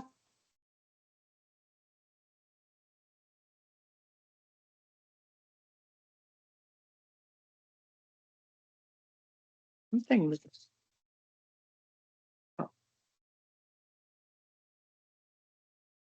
Contracted services is the biggest increase. And well. Wages. And wages. Wages are the biggest increase, well, because we're increasing from 30 to 35 hours. no, we're not. Okay, is that, Because that's according to Courtney, right? If she wants to stay at 30 for next year and then the year after, when she has one in middle school, she'll feel more comfortable with 35. I thought you said 35. No, you're on mute. You're muted, Vicky. But I can read her lips. I thought she said 35 as well. You said I, 35. yeah, I thought she said 35. You had, Okay, I could have sworn that day we went around and she said she for a month? no. She already has benefits told Sure, he me at has 30. benefits at 30. Benefits at 30. 35. She hasn't put 30 hours. I thought she said the year after next, she could do 35 because she would be able to handle the buses at that point in 30, time. 35. I went in and asked her specifically, but I could be, So, but does that play into, because this is looking at 26, 27. Right, So, you- yeah, I don't know. After you spoke, to her, she gave it second thought and she. didn't okay, come back that's to fine. me. You don't have to say anymore. That's it. Good. But she already gets benefits, she's already. got Right, all that. right. So it's just the It's hours. 3 to 5. Okay. But we're talking about her one. Vicky, would you like to increase her to 35 hours? Do you need her? I would. A lot of the time That's she's what we been put in the working the budget. 35 hours.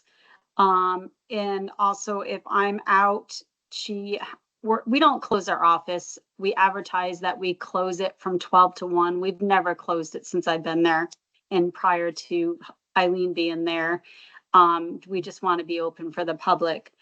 But Okay, so yes, I definitely could use her.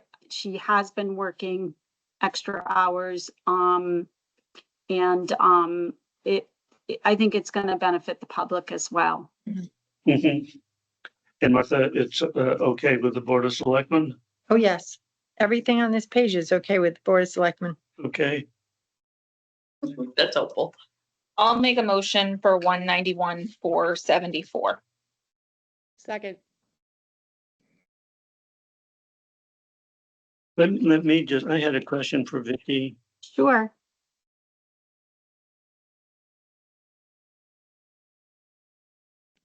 Oh, it was postage. Your postage has gone. It's significantly higher than you've spent historically, but it's only $1,000 high really, so. That's fine with me. It makes sense, the 2,500. I believe that the Registrar of Voters shifted some of the postage to us out of their budget. And that would pay for a lot of the postage for the absentee ballots, which seem to be more and more each year.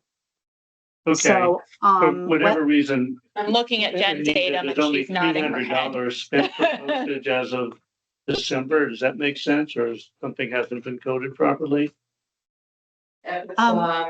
These numbers are as of January, so the postage is. One of the things that happens is the dog licenses go out in June. And That's- that's, yeah. that's a huge mailing. So that's where a lot of postage is eaten up in June. Yes.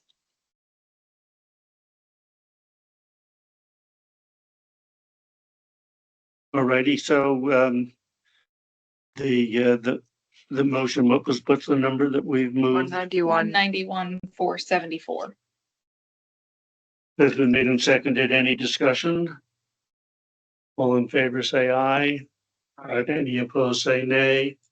Any abstentions? That's approved. Thank Okay, you.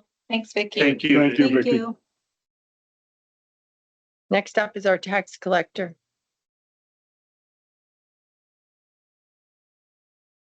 She's also asking that and we've approved that Tom Cora, who is our part-time assistant, would go to full-time.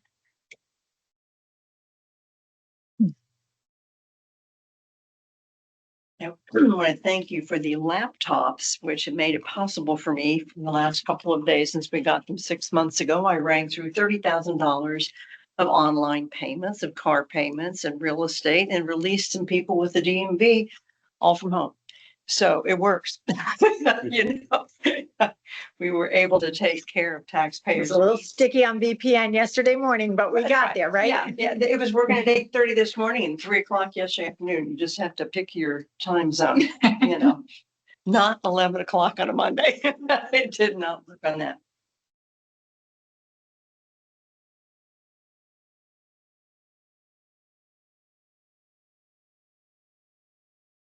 So the real increase is moving somebody from part-time to full-time. Yeah, Mhm. and that is necessary for the department. I did a survey of the other towns around us, especially with elected tax collectors. They all have full-time assistants, and those people are expected to become certified, the CCMC certification. And that would be expected at this position. But right now we're cobbling it together, and Tom's only there 4 hours a day, except for January and July, the peak months. We could be more aggressive in our rebillings and collections. You've seen the results. It was an Indiana report this year. We cleaned up a lot of stuff, but there are still liens and motor vehicle collections to be done. And that takes repeated mailings. We have to legally send a demand to somebody before we turn them over to a collection agency, or in the case of real estate, bring in the town attorney to do a court foreclosure. So it's time. Mhm. And I'm not asking to increase over 30 hours for me. I would rather say keep the tax collector at the 30-hour position, even though I work a lot more than that, because I'm trying to bring things up to snuff. But I would rather have 2 30-hour full-time positions. So then you have some continuity if, the tax collector doesn't get reelected. So you have to have somebody in the office that knows what they're doing. You think that $500 for legal fees doesn't buy you a lot of time? And that's a little less than, it's been small in the past, but more than 500. Well, we have an interesting situation where I ran up a legal bill because what can I say? The heirs of the person who hadn't paid taxes for 10 years on this piece of property didn't want to buy it. So the town has become the owner of a piece of property that we will turn around and resell it at some point. So you're going to see that most of the time it is the taxpayer who ends up paying the legal fees. But nobody wanted this odd little lot. We'll get it back on the tax rolls. So yeah, 500 is probably on the low side. Gonna bring it up to 1,000. That would probably be appropriate. Yeah. But as I say, I'm not trying to run up legal fees.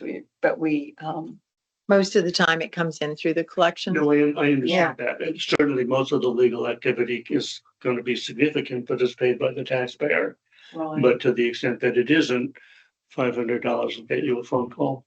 Mhm, mhm. No, 2, at least 2, at least 2, That's true. maybe 3.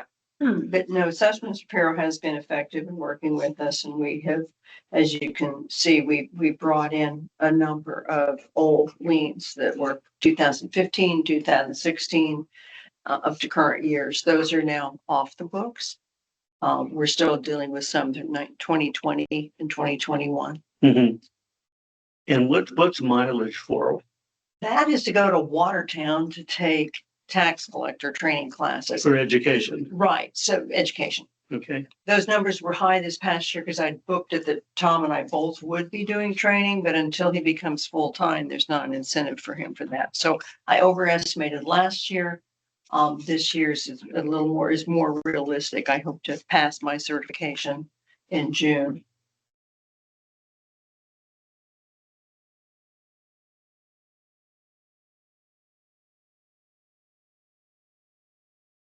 Anybody else have any questions?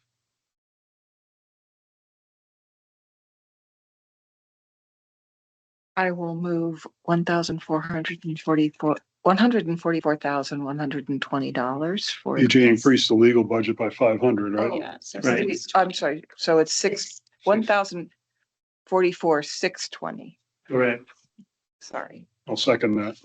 What's the number, please? 144,620. Thank you. Any discussion? All in favor, say aye. Aye. Any opposed, say nay. Any abstentions? Motion passes. Thanks. Thank you. So if we could skip Suzanne. over treasurer and go to registrars, Jen is here. What? All right. Oh, yeah, I know, but you're staying all night. She wants to go home. I'm joking, I'm joking. I just want to let y'all know that my counterpart, Kathy Carter, couldn't be here tonight, but we're unified in our approach for the budget. I mean, it's basically flat. Yep.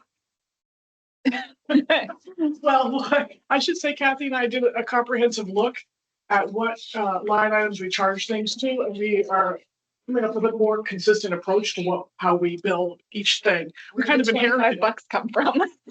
What's 25? $25. That's probably posted. That's the only difference Is it between last posted? year and this year is So $25. overall difference, yeah. We did move things around a little bit, like we've reduced some lines and increased others to compensate. Like, for example, printing. Sometimes we would put the ballots out of printing and sometimes we would put them out of election primary referendum. So we're just being consistent with how we do it so that we have a better idea. And we did get a new person to help us this year. And she helps us with our payroll. I mean, payroll during election season is crazy. We span 3 pay periods. And so she helps us to consolidate everything. So we actually know how much we're paying our poll workers for early voting, how much we're paying on election day, how much we're paying for recanvass, which we had this year. So, it's going to be a busy year, 26. We're going to have primary, we anticipate in August, midterm election in November. And of course, we always have the school budget referendum and who knows what other referendums we'll get. So Jen, and the school budget referendum is $12,000.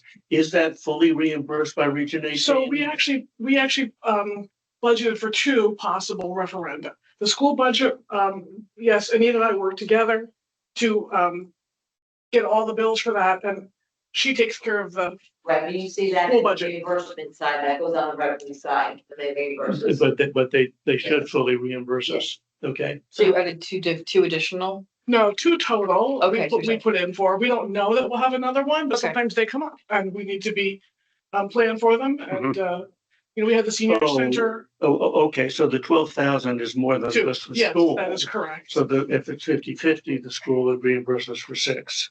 Correct. Thanks For example, yeah, we just had the sewer referendum, obviously, in December.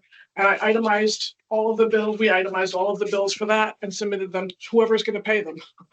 We're not sure yet. I don't know. That's not my department. Oh, And then Jen, for education and training, Yes, It doesn't really you matter. reduced it yes. to 1,500 from this year's budget to 2,000, but the 1,500 is less than it's been for a number of prior years. Right. Is that because you guys are all Yes. smart now and you don't have to Yes. get any? Kathy and I are fully certified, both of us. Okay. And so Kathy's journey was a little bit longer because she was interrupted with the COVID transition from in-person to online training. She completed all of her training. I completed all of my training. So if something, if either of us stepped down for any reason or deputies came in, you have 2 years from when you're sworn in to get your certification. So we don't feel it's necessary to keep a high amount in that. It would just be for the regular conferences and trainings.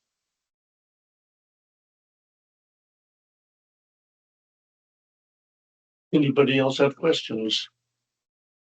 And we spelled out in a document that we sent to Anita and the Board of Selectmen, a pay structure proposal. We get paid by stipend. I don't think it's spelled out to any level of detail in the bigger document. No, books. It's in your books. Back up. We'd like to switch from stipend for our deputies to hourly pay. It would be the same amount of money. It would just require them to be in office 2 hours a week, which would help us with coverage for the public, especially during our busy election season. And then we spell out specifically what our stipend covers, and then we would be paid additional hourly, like we have been paid for the past 2 election cycles for early voting and for referenda also. You know, you're up $25 this year. $25. We could cut that somewhere. Here. And as Vicky was saying, we switched out the postage for absentee ballots to her line item. Our postage primarily comes year round, and then we have our canvas. We mailed out 375 canvas letters this year, including return postage envelopes to increase our return.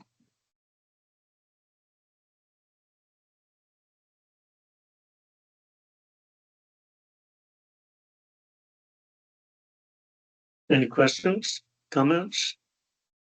Motions? I'll make a motion for $145,035. I'll second that. Kim and Candace, any discussion? 145,035. Yep. All in favor, say aye. Aye. Any opposed, say nay. Any abstentions?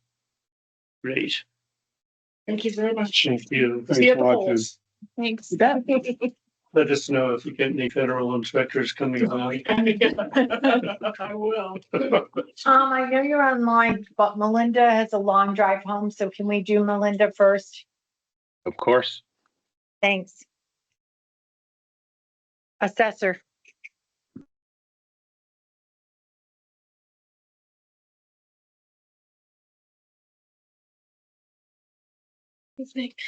Sorry. I'm so late.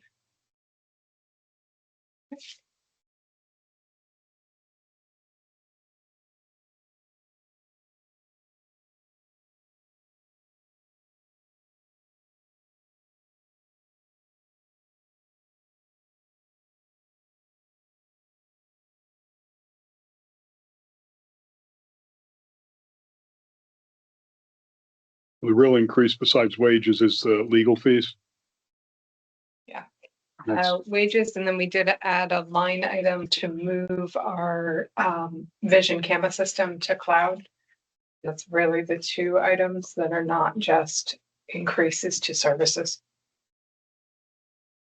Oh, the contracted services is up as well. Yeah, contracted services did go up, and that's based on the vendors themselves. And then the 4,500 was added to contracted services. Melinda, how many tax appeals have been filed in Superior Court? We had 8 filed. We have 4 that have not been heard yet. So we've settled 4 out of the Oh, okay, so 8 were filed, settled 4, and you think 4 are gonna continue to negotiate, and if unsuccessful, go to trial. Correct. And so the 30,000 may pay for the negotiations, but it ain't gonna pay for 4 trials. Out of the 4, I anticipate 1 going to trial at this point. I don't anticipate the other 3 going to trial. Who does your tax files? Sussman Shapiro? Sussman Shapiro, as long as there's no conflict. Yep. The current 4 that we have, there is no conflict. And they think maybe 30,000 will get him. Yes. Okay. For the current year, we have no continued appeals yet because the BAA meets in March. So I will not know what the 26-27 appeals look like. Out of curiosity, not having nothing to do with the budget, with respect to the appeals, and most of them have been settled, have the settlements substantially changed the original assessment? It's about 50-50. Some are material and some aren't. Correct. Mhm. Probably not a material change of the grant list. Not enough to shift the numbers. Yeah.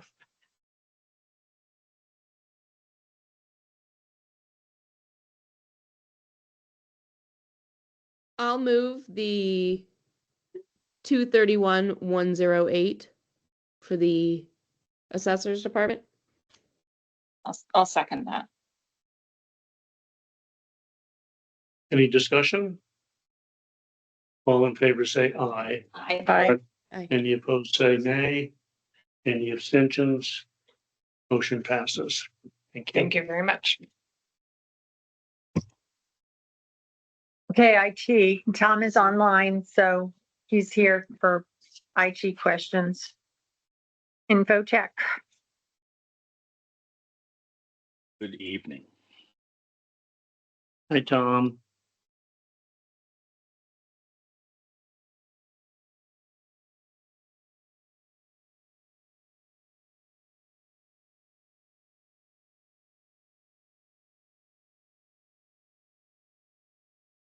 Martha and Tom, the only question I had was the note that was in this for town hall website. It just said that Martha was going to look into standard package. Did that change anything? So we're in the middle of a refresh for our website. And what I did find out is that we're at the premium package. So we're paying about, hold on, what was it, 14? It's 14,000 for our website. Which, I have to tell you, I just was talking to another town who are at one of their standard packages, which of course is going obsolete.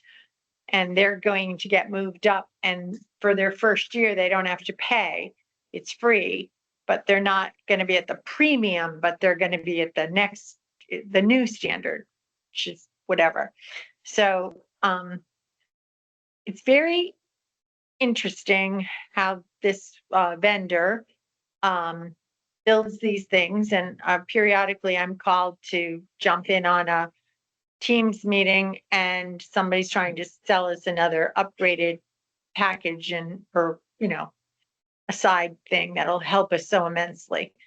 So we've kind of slowed that down. One of the things though that I will tell you, and we're going to try to work with Rivercog on this, is by 2027, our website has to be come up to ADA compliance. So we will have to have some type of an assessment on the things that we have to change. It's a new law from the federal government, and we have to make sure that the people who are blind, hearing impaired, etc., can still access our website. Yeah, I mean, it just makes me, I can maybe think about how hearing impaired folks can be assisted, but how blind folks can see a website. Well, I shouldn't say that. There are blind lawyers who are very, very good. One at my old firm. Yeah. And the technology is amazing. Yes, it is. So we will have to put some of those compliance requirements on. So I had a conversation with Chester and Deep River and Lime today to say, what are we going to do? And we reached out to Sam Gold at Rivercog and said, the towns and cities over 50,000 have to comply by April of 26. Smaller towns have till 27. But we're looking at sometimes a survey to see where your website is or isn't in compliance. Can be anywhere from $3,000 to $14,000. What's for the survey? Just for the survey to figure out what's wrong. We're going to be paying much less than, we're going to find something that's like at 3. There are some free widgets that you can use now to sort of see where your problems might be. We'll try some of those as well, but We've been, Is our website vendor, is this a standard package for small towns? And they've got a whole laundry list of towns that are using them for the website? they've been using it for a number of years. And then they did a refresh. Tim's last year, I think it was Tim's last year in August, they did a refresh. And they went to a premium package. But the same vendor, you mean a Yeah, premium package? the yeah, same they, vendor? they did a step up. But is this the vendor that we've had for? Yes. Because I remember we They're kind we of, got it's a called, new website several years ago. but with yeah, the same Civic vendor. Plus. It's Civic Plus. It's a company that does most of the municipalities. If you, across the nation, they're nationwide. I Yeah. mean, we've been looking at them for their refresh. And there's everywhere from Kentucky to West Virginia. You can check out their websites and see what they have and what it Mhm. looks like. But you know, as technology grows, then there's always other things that they have to add on to make us in compliance. So. Tom, I'm sorry, I didn't mean to steal your thunder on that, No, but that's fine, Martha. I had no information on that, so I'm hearing this and taking some notes. We'll have to have Yeah. some discussion. big discussions. Yeah. Anybody have any questions for Tom on the Infotech budget? I have a couple of things. Sorry, BJ, I'd like to just some things that were sort of changing in near real time. Sure.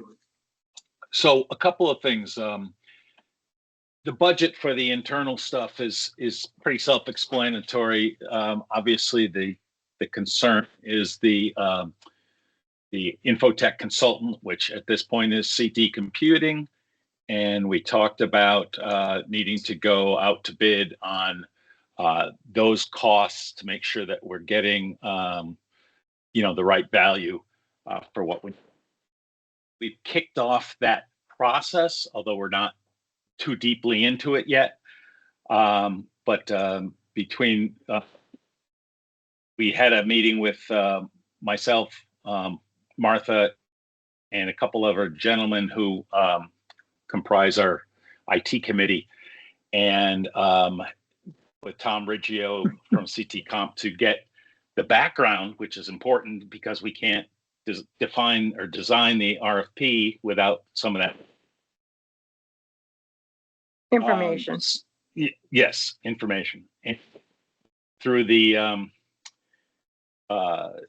information, and Tom sent a bunch of documentation to back that up. I passed that along to the gentleman in the IT committee and suggested that we put together a meeting to plan this out. So we're still pending that. I did want to mention one other thing. In that documentation, there was a change to the numbers that I used to populate this spreadsheet. Specifically, there was an allowance for end of life equipment. Specifically in this coming fiscal year is the firewalls that we use at the town hall, which information security. Anyway, the bottom line is the number that was on that planning sheet that we got from CT Comp was 45,000 as an allowance. Tom, and that's Tom, yeah. that's capital. That's in the No, I capital. understand that, but Well, we're not, okay, but we're not looking, we're looking at your general budget, operations and maintenance, not the capital tonight. okay. We do Okay. capital. All right. Well, I'm just letting you know. Yep. Okay. I just wanted to, okay, I get it. All right. So, thank you. And, Andy, if we can, maybe have a chat sometime this week, if it ever stops snowing. How we can talk even in the snow, Yeah, there you go. Okay, maybe Thursday or Friday morning. good. I'll reach out. I mean, that'd be great. I mean, the line that Tom was talking about, Infotech consultant going from 135 to 143.5. That's the one that's that is a number from CT Comp. So the hope would be that we put it out to bid, it'll be less than that. This is another area where we weren't sure if Little Old Lyme has the Cadillac of everything and if it's needed. Not that we want to, we want to make sure our employees have certainly the hardware to get their jobs done. But we're not sure if things, maybe overbuilt. The other, if I'm not mistaken, the other thing that will remain a question for a little while, again, this is capital, this is not operating, although operating might come into play. Is remember a few years ago, we bought servers for the police cameras as if we were going to take over that service from the state police. And we budgeted for it because during the budget season, we didn't know when we were going to get the word, the go ahead that the state police were going to continue. They did continue. I think we found out in May or June that they were going to continue. We may be in a similar situation this year. I don't know if anything's changed on that, Martha. No, we won't know for a while. And again, this is capital, not operating budget, but we did buy those servers. We bought the server for the police cameras, but it was repurposed to replace another server as a backup. So we would have to buy a server if that happens again. And I don't know, Tom, if that's in your capital budget or not. Police capital. Not in it because But it's going to go to the cloud. It's no past some. Well, that's you different. still have to have the hardware in place to You have to have capture a it place to store it. and et cetera. So anyway, So that's- And Andy, to your IT. point, it's not because we hadn't gotten a definitive answer. So, yeah, we may You know, not I'm until June again. So, right. When they vote on And I their just- budget. Right. And the other thing, just to mention to the group here, is that I had a discussion with Tom Riggio this morning, and just in sort of casual way, we were talking about changes to the industry and the word on the street. And I obviously we have to do our RFP diligence. Word on the street is that the memory component of all this has doubled, if not tripled in price recently. And it is knocking this cost of equipment that uses memory way up. So we're going to see, I don't think it's going to matter which vendor we go with. We're going to see increases in those things that we're going to have to deal with because that's the way the industry is going. And all the memory is going to AI now. So they're charging ridiculous amounts for internal servers and things of that nature in the small market that we are. So. Hey, Tom, with respect to CT Comp, I understand the pricing is a question, but the quality of their services and the responsiveness, how would you rate that on a scale of 1 to 10? I'd be in the the 9.5 plus, BJ. Again, from my perspective, because I'm working support teams and trying to stay ahead of problems, and they do a tremendous job of keeping us out of trouble. Okay. There are. No, that's I'll give you an example. Yesterday we were all starting to work from home, and a lot of us, we have VPN on our computers. Some of us had never used it.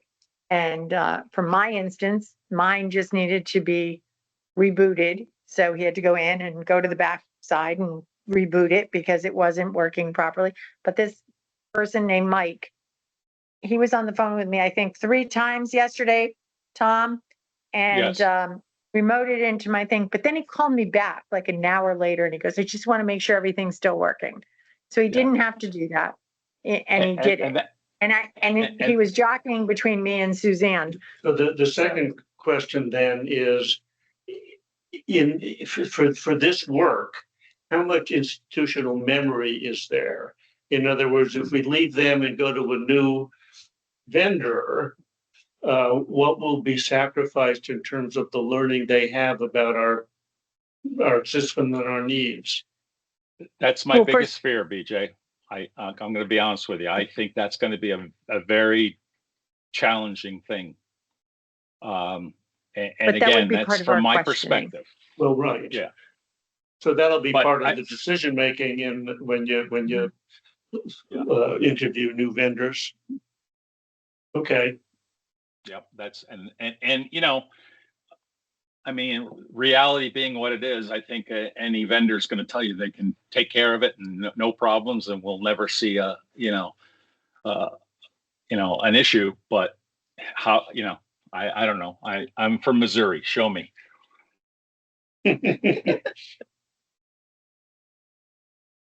All right, well, it sounds to me like you're not gonna change vendors for a couple of $1,000. And I would think that also would wonder, be yeah. you know, That it would have not- to be a material difference in dollars to make you think about it. And then you might think about going back to CT comp and seeing if they'll come down. That's Well, right. We can use They it. sharpen their pencils. They know we're Yeah. going out to bid, Hmm. you know. They're gonna have to put a bid in too. Just and- because they've given us a proposal doesn't mean that's their bid. Perfect. They, So- and, you know, they should have the inside track because they know us well. Yes. They know our heart. They've brought us in a very positive way to this point Yes. compared to where we were before. Our IT was shaky. And they've gotten us to a very, very good spot, but based on our policy, this is not going out to bid, and it should, Yeah, all right, well, it sounds to me based like on the you're dollars. going about Andy, it can I ask in a one sensible question? way. Andy, real quick question. Yeah, To look at the documentation that I passed along the other day, did you see any major gaps in anything? Or is there anything else you'd like to have your hands on? you know, I've got to look at it again. There were so many documents. What were there, Yeah. about 15 attachments? Yeah, it was a Um, big pile. Yeah, it was a lot. I'll try to go through it, and then maybe, you know, we can schedule a quick call. Okay, very good. I just want to make sure you have what you need. I got it more than I need, I think. Okay. I'd make a motion for the 265. 265, 305 Mhm. for Infotech. I'll second that. Any discussion? All in favor, say aye. Aye. Any opposed, say nay. Any abstentions? None? Okay, thank you, Tom. Thanks, Tom. Thank you. Want to go back and finish page 1? Yep. Resources. Human resources?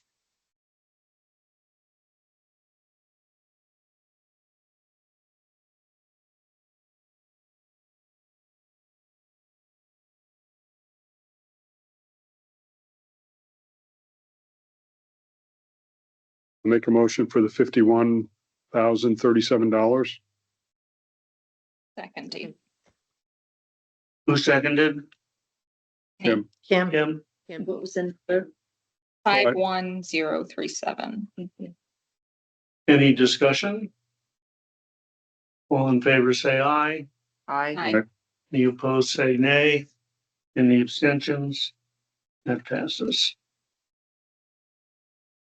Town clerk, we did. Tax collector, we did. Treasurer. Treasurer.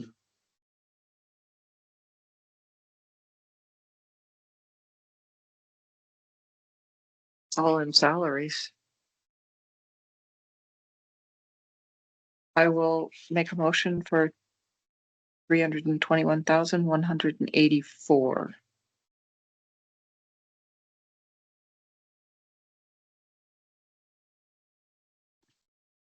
I'll second that.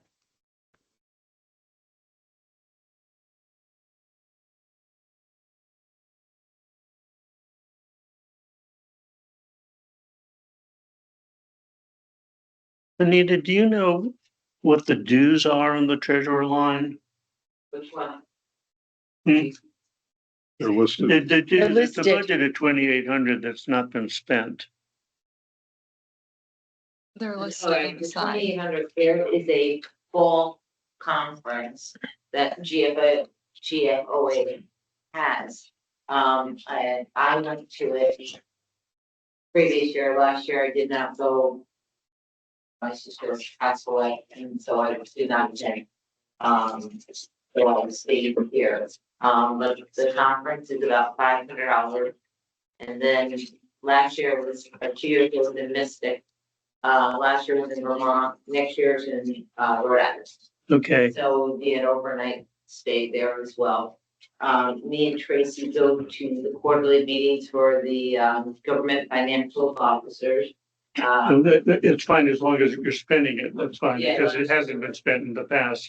He's worried you didn't spend. Yeah, no, last year was, Last fall Unique. was unique.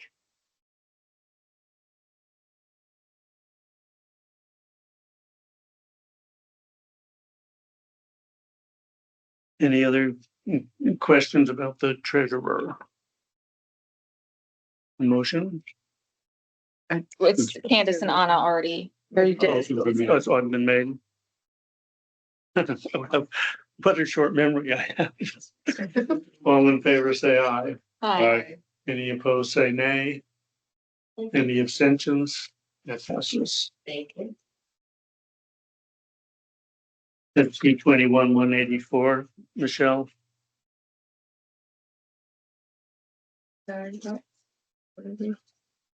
She got 321, 184. You got for that one, right? 321, yeah, the next part. Oops, I don't. Probate is on the second page. We're basically told what we have to pay for this, right? Yeah. So I'll make a motion for $12,493 for probate. Second. It's shared services, that's our board. Who seconded it? I did. Kim did. Any discussion? All in favor, say aye. Aye. Right. Any opposed, say nay. Any abstentions? Passes. Building department is at the bottom of that page. Mark is not here. He said it's pretty standard. Standard ask. Went up $3%. $4,000. So the totals on the next. A budget of 142.5 compared to this year's 138.5. I'll make a motion for the 2.9%. 142,586. I'll second that. Any discussion? All in favor, say aye. Right. Any opposed, say nay. Any abstentions? Passes.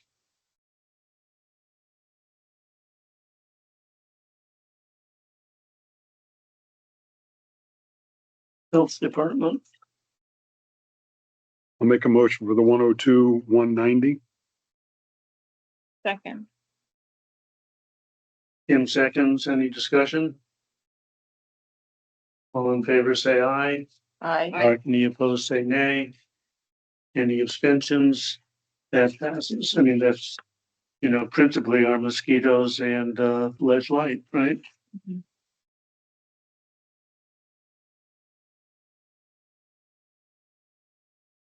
And all expenses.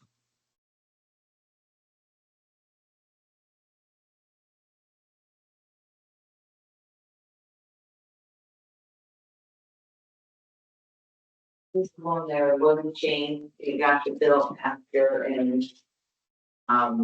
River Cog, gave us, the $200 assessment. And the assessment was for aquatic removal fee. And we have put some of it in the past, we did it because there was no other place to put it under emergency management. They said it doesn't belong under his, so It's for Rogers Lake. It sounds like it's Rogers. No, Lake. this is, Yeah, that's where our invasive species are. but this came from River Cog. Yeah, because but they handled the hydrilla and everything else. I didn't see this, so I don't know where this came from. This just came from River. Okay, well, I didn't see it, so I would have told you to put it under Rogers Lake, because they have an invasive species and they deal with them. She did after we already did the budget. Okay, well, we can, Let's go back.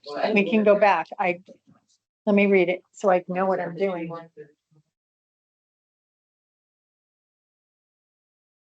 Sure.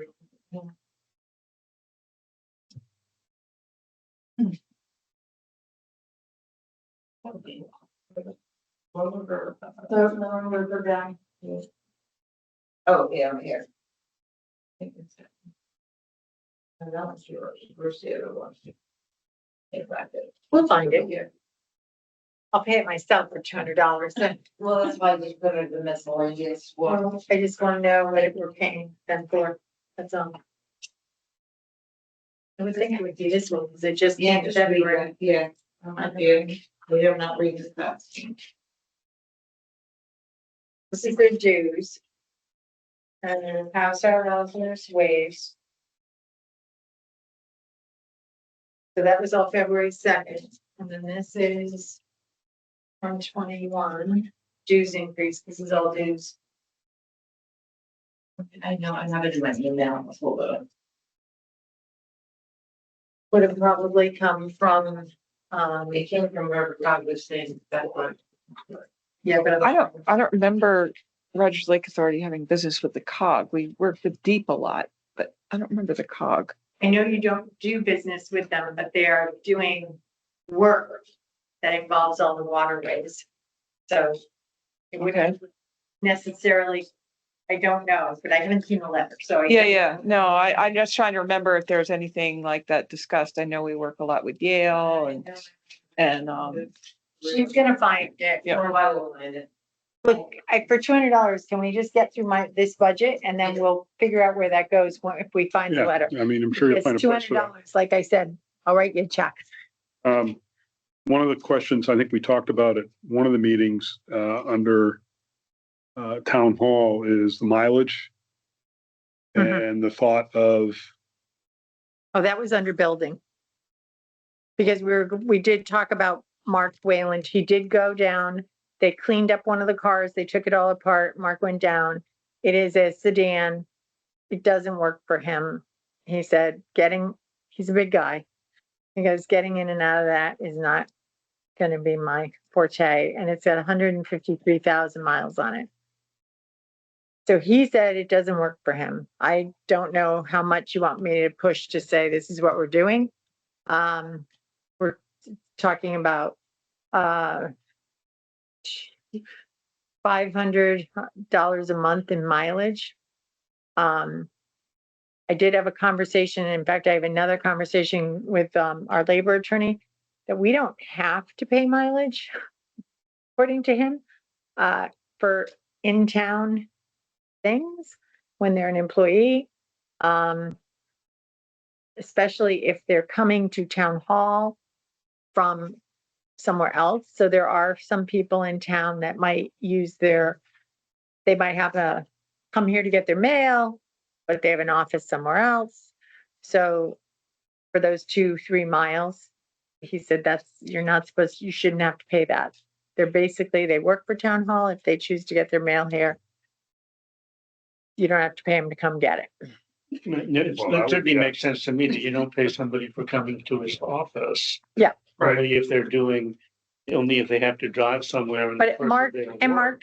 Mark and Eric, when they go off to do zoning things or whatever, I think that they should get their mileage. So I'm not fighting that, but I wish that we can still take the car and use it here as a town car. I just don't think it's going to be the car that Mark wants to be in, day out. He said if one of the Ford Explorers came into play where it's higher off the ground, he would be interested in looking at that. well, I guess that's an employer, it's not the Board of Finance decision, that's the employer I just decision learned, as to what, well, this is the car and we're not going to pay mileage, we're going to provide a town vehicle. well, That's where we're going to go. And right now, this is what the town vehicle is.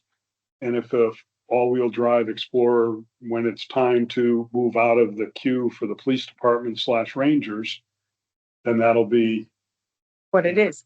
I just learned this Friday afternoon because they just got it back and Derek called him and said, come down, and they had a thing. And when he came back in the office, that is what he told me. So Don't to move the seat back. You know, I, that's Mark, Andy, that's up to you. Andy, I haven't, this doesn't come under my town hall budget though. It comes out of building. That's mileage. You just approved I it. guess that's part, you know, this Any of mileage this, here. any of that can be recalculated and changed, moving this budget forward. Right. The mileage that you see under mine and for town hall mileage is management, and I charge it if I'm going to Hartford or somewhere farther away. Okay. But Tim uses that mileage account because he goes to the River Valley Transit meetings in Middletown. So I charge his mileage reimbursement to that account. That's fine. That just Yes, sparked, I'm sorry, the wrong he's- department, but Tim has a long-standing relationship with River Valley Transit when he was, and so he said that he would like to stay on as the rep.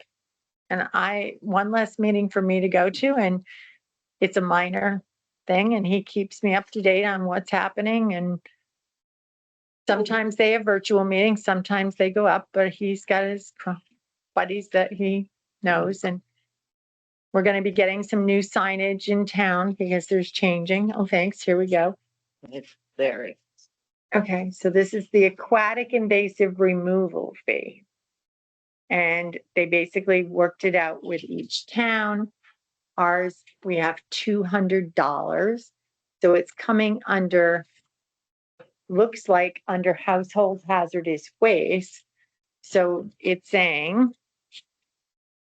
January meeting, dues provide matches for state and federal grants. Shall have COG dues leverages. The river COG dues amount will be calculated sum base 6 capita. Also shows the household hazardous waste program, and after each new contract, 30% in disposal costs. So the house that was this is for household hazardous waste, which we just did just before the transfer station. So we have to match to make sure those numbers are the same. And basically,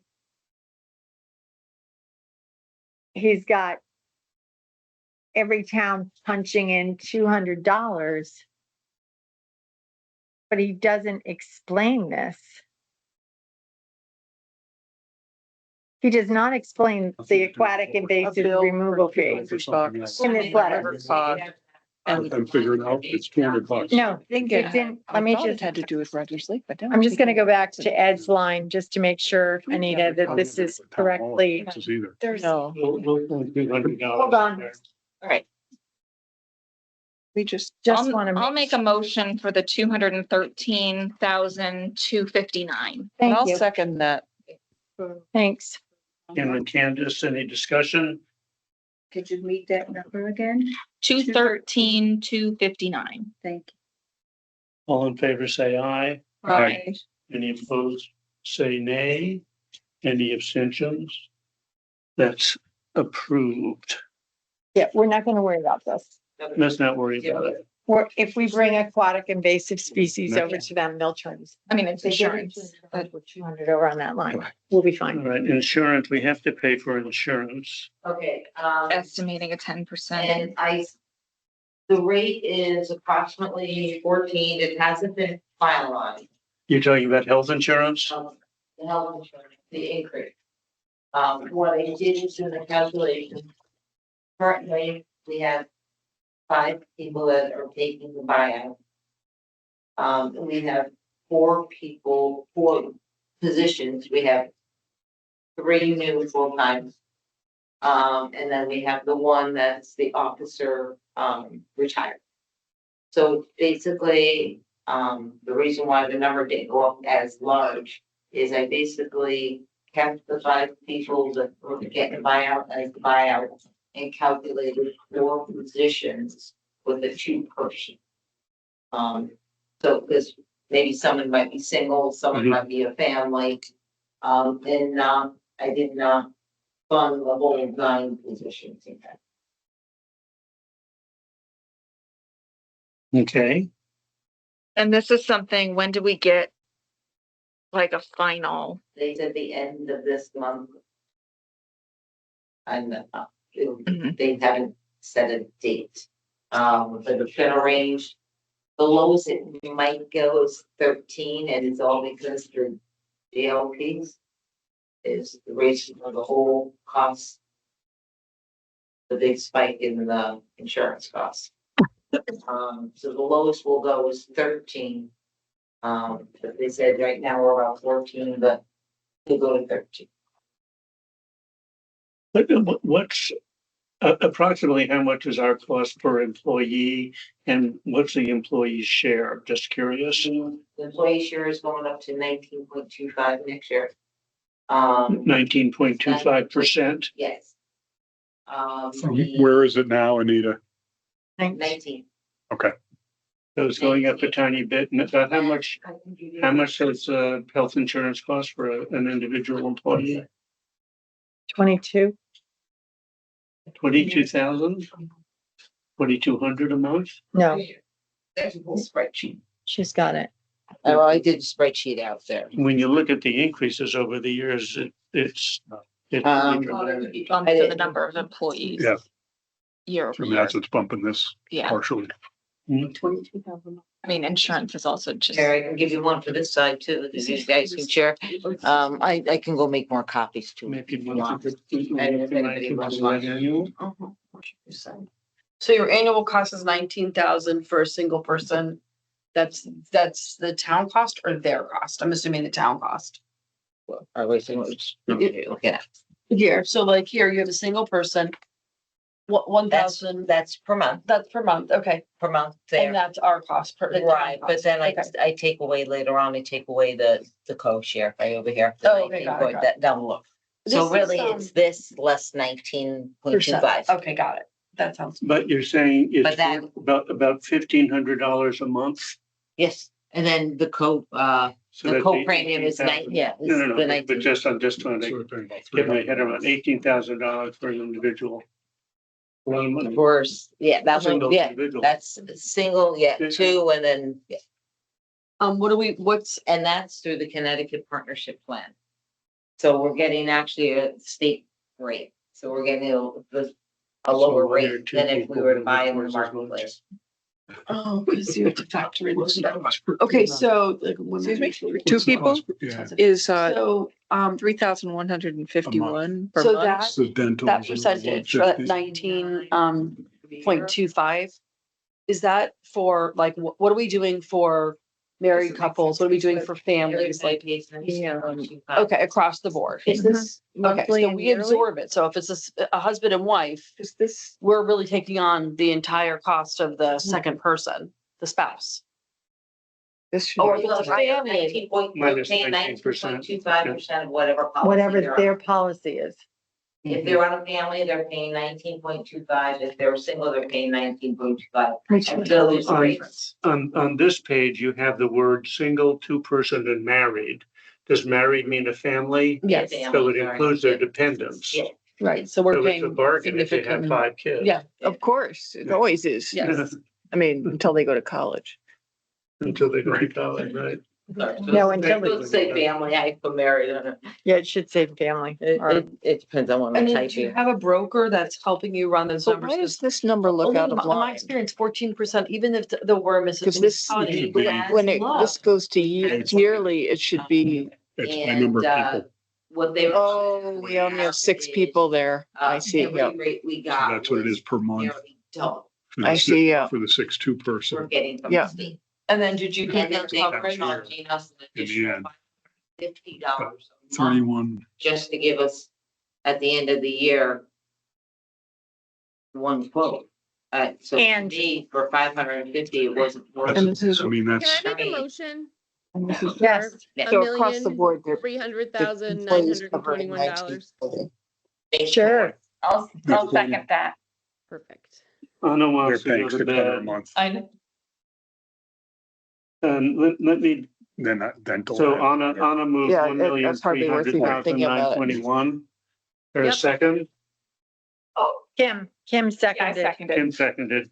Okay, Yeah. for discussion, I mean, I think these are all estimates and they could Yeah. change Right. on, if some employee, if their spouse gets a job with better insurance or vice versa, it could change. Where the renewal comes in higher than 14%. No, That's- well, yeah, they said that's the big- that's the max it's coming in. Variable. If anything, it's gonna come in at 13. But you said you would get that at the end of the month, which is pretty soon. No, And well, that's what they say, but we find, even if you'll notice at the school board, the real tight numbers, the definite numbers come in more around the 1st of May.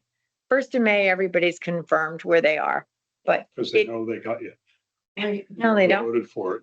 Anita, Well, I and I when- have a question. When I is have a open question. enrollment? for Andy, that's not employees? true because it's June. gone down at Board of Ed So every we year. could vote on a number, and in June, based on open enrollment, it could change. Everybody do open enrollment in November?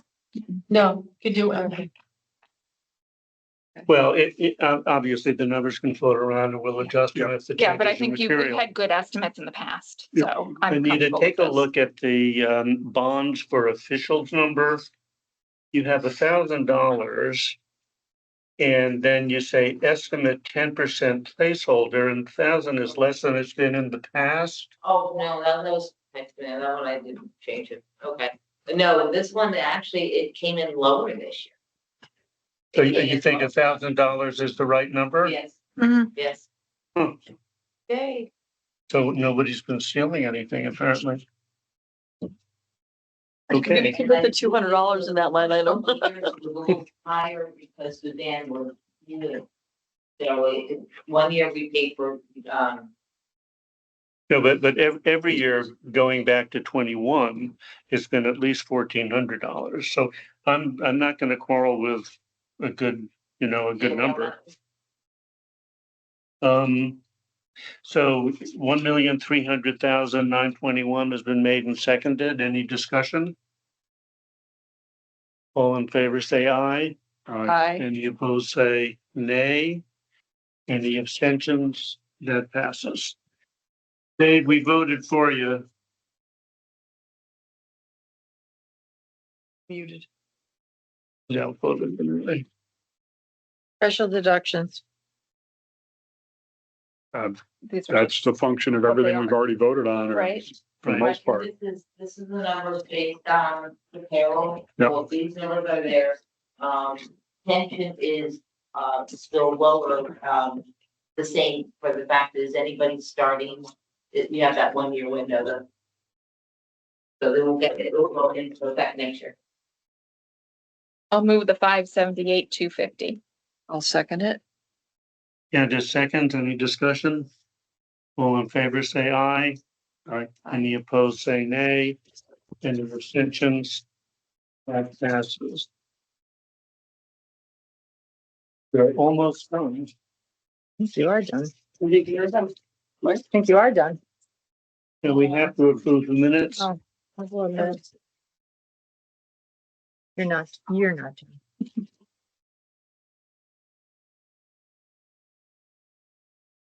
The February 10 minutes were circulated electronically. There may be other copies here. Here, if you need them. Does anybody need a minute to look at them?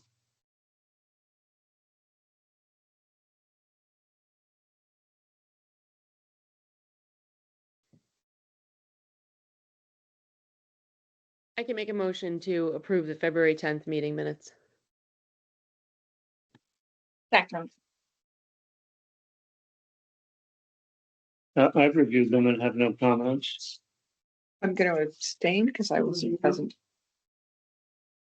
Okay, so the minutes have been from February 10 moved and seconded. Is there any discussion? All in favor, say aye. Aye. Any opposed, say nay. Any abstentions? Candace abstains. Dave, was Dave here at the meeting? No. But Dave abstains. And with I was those at the meeting, abstentions- so I voted. Say what? I was Oh, at the you were- meeting, so I okay. voted. Very good. Okay, any other business? We don't even have a first selections report on this agenda. Sorry, Martha. You have anything you want to say to us?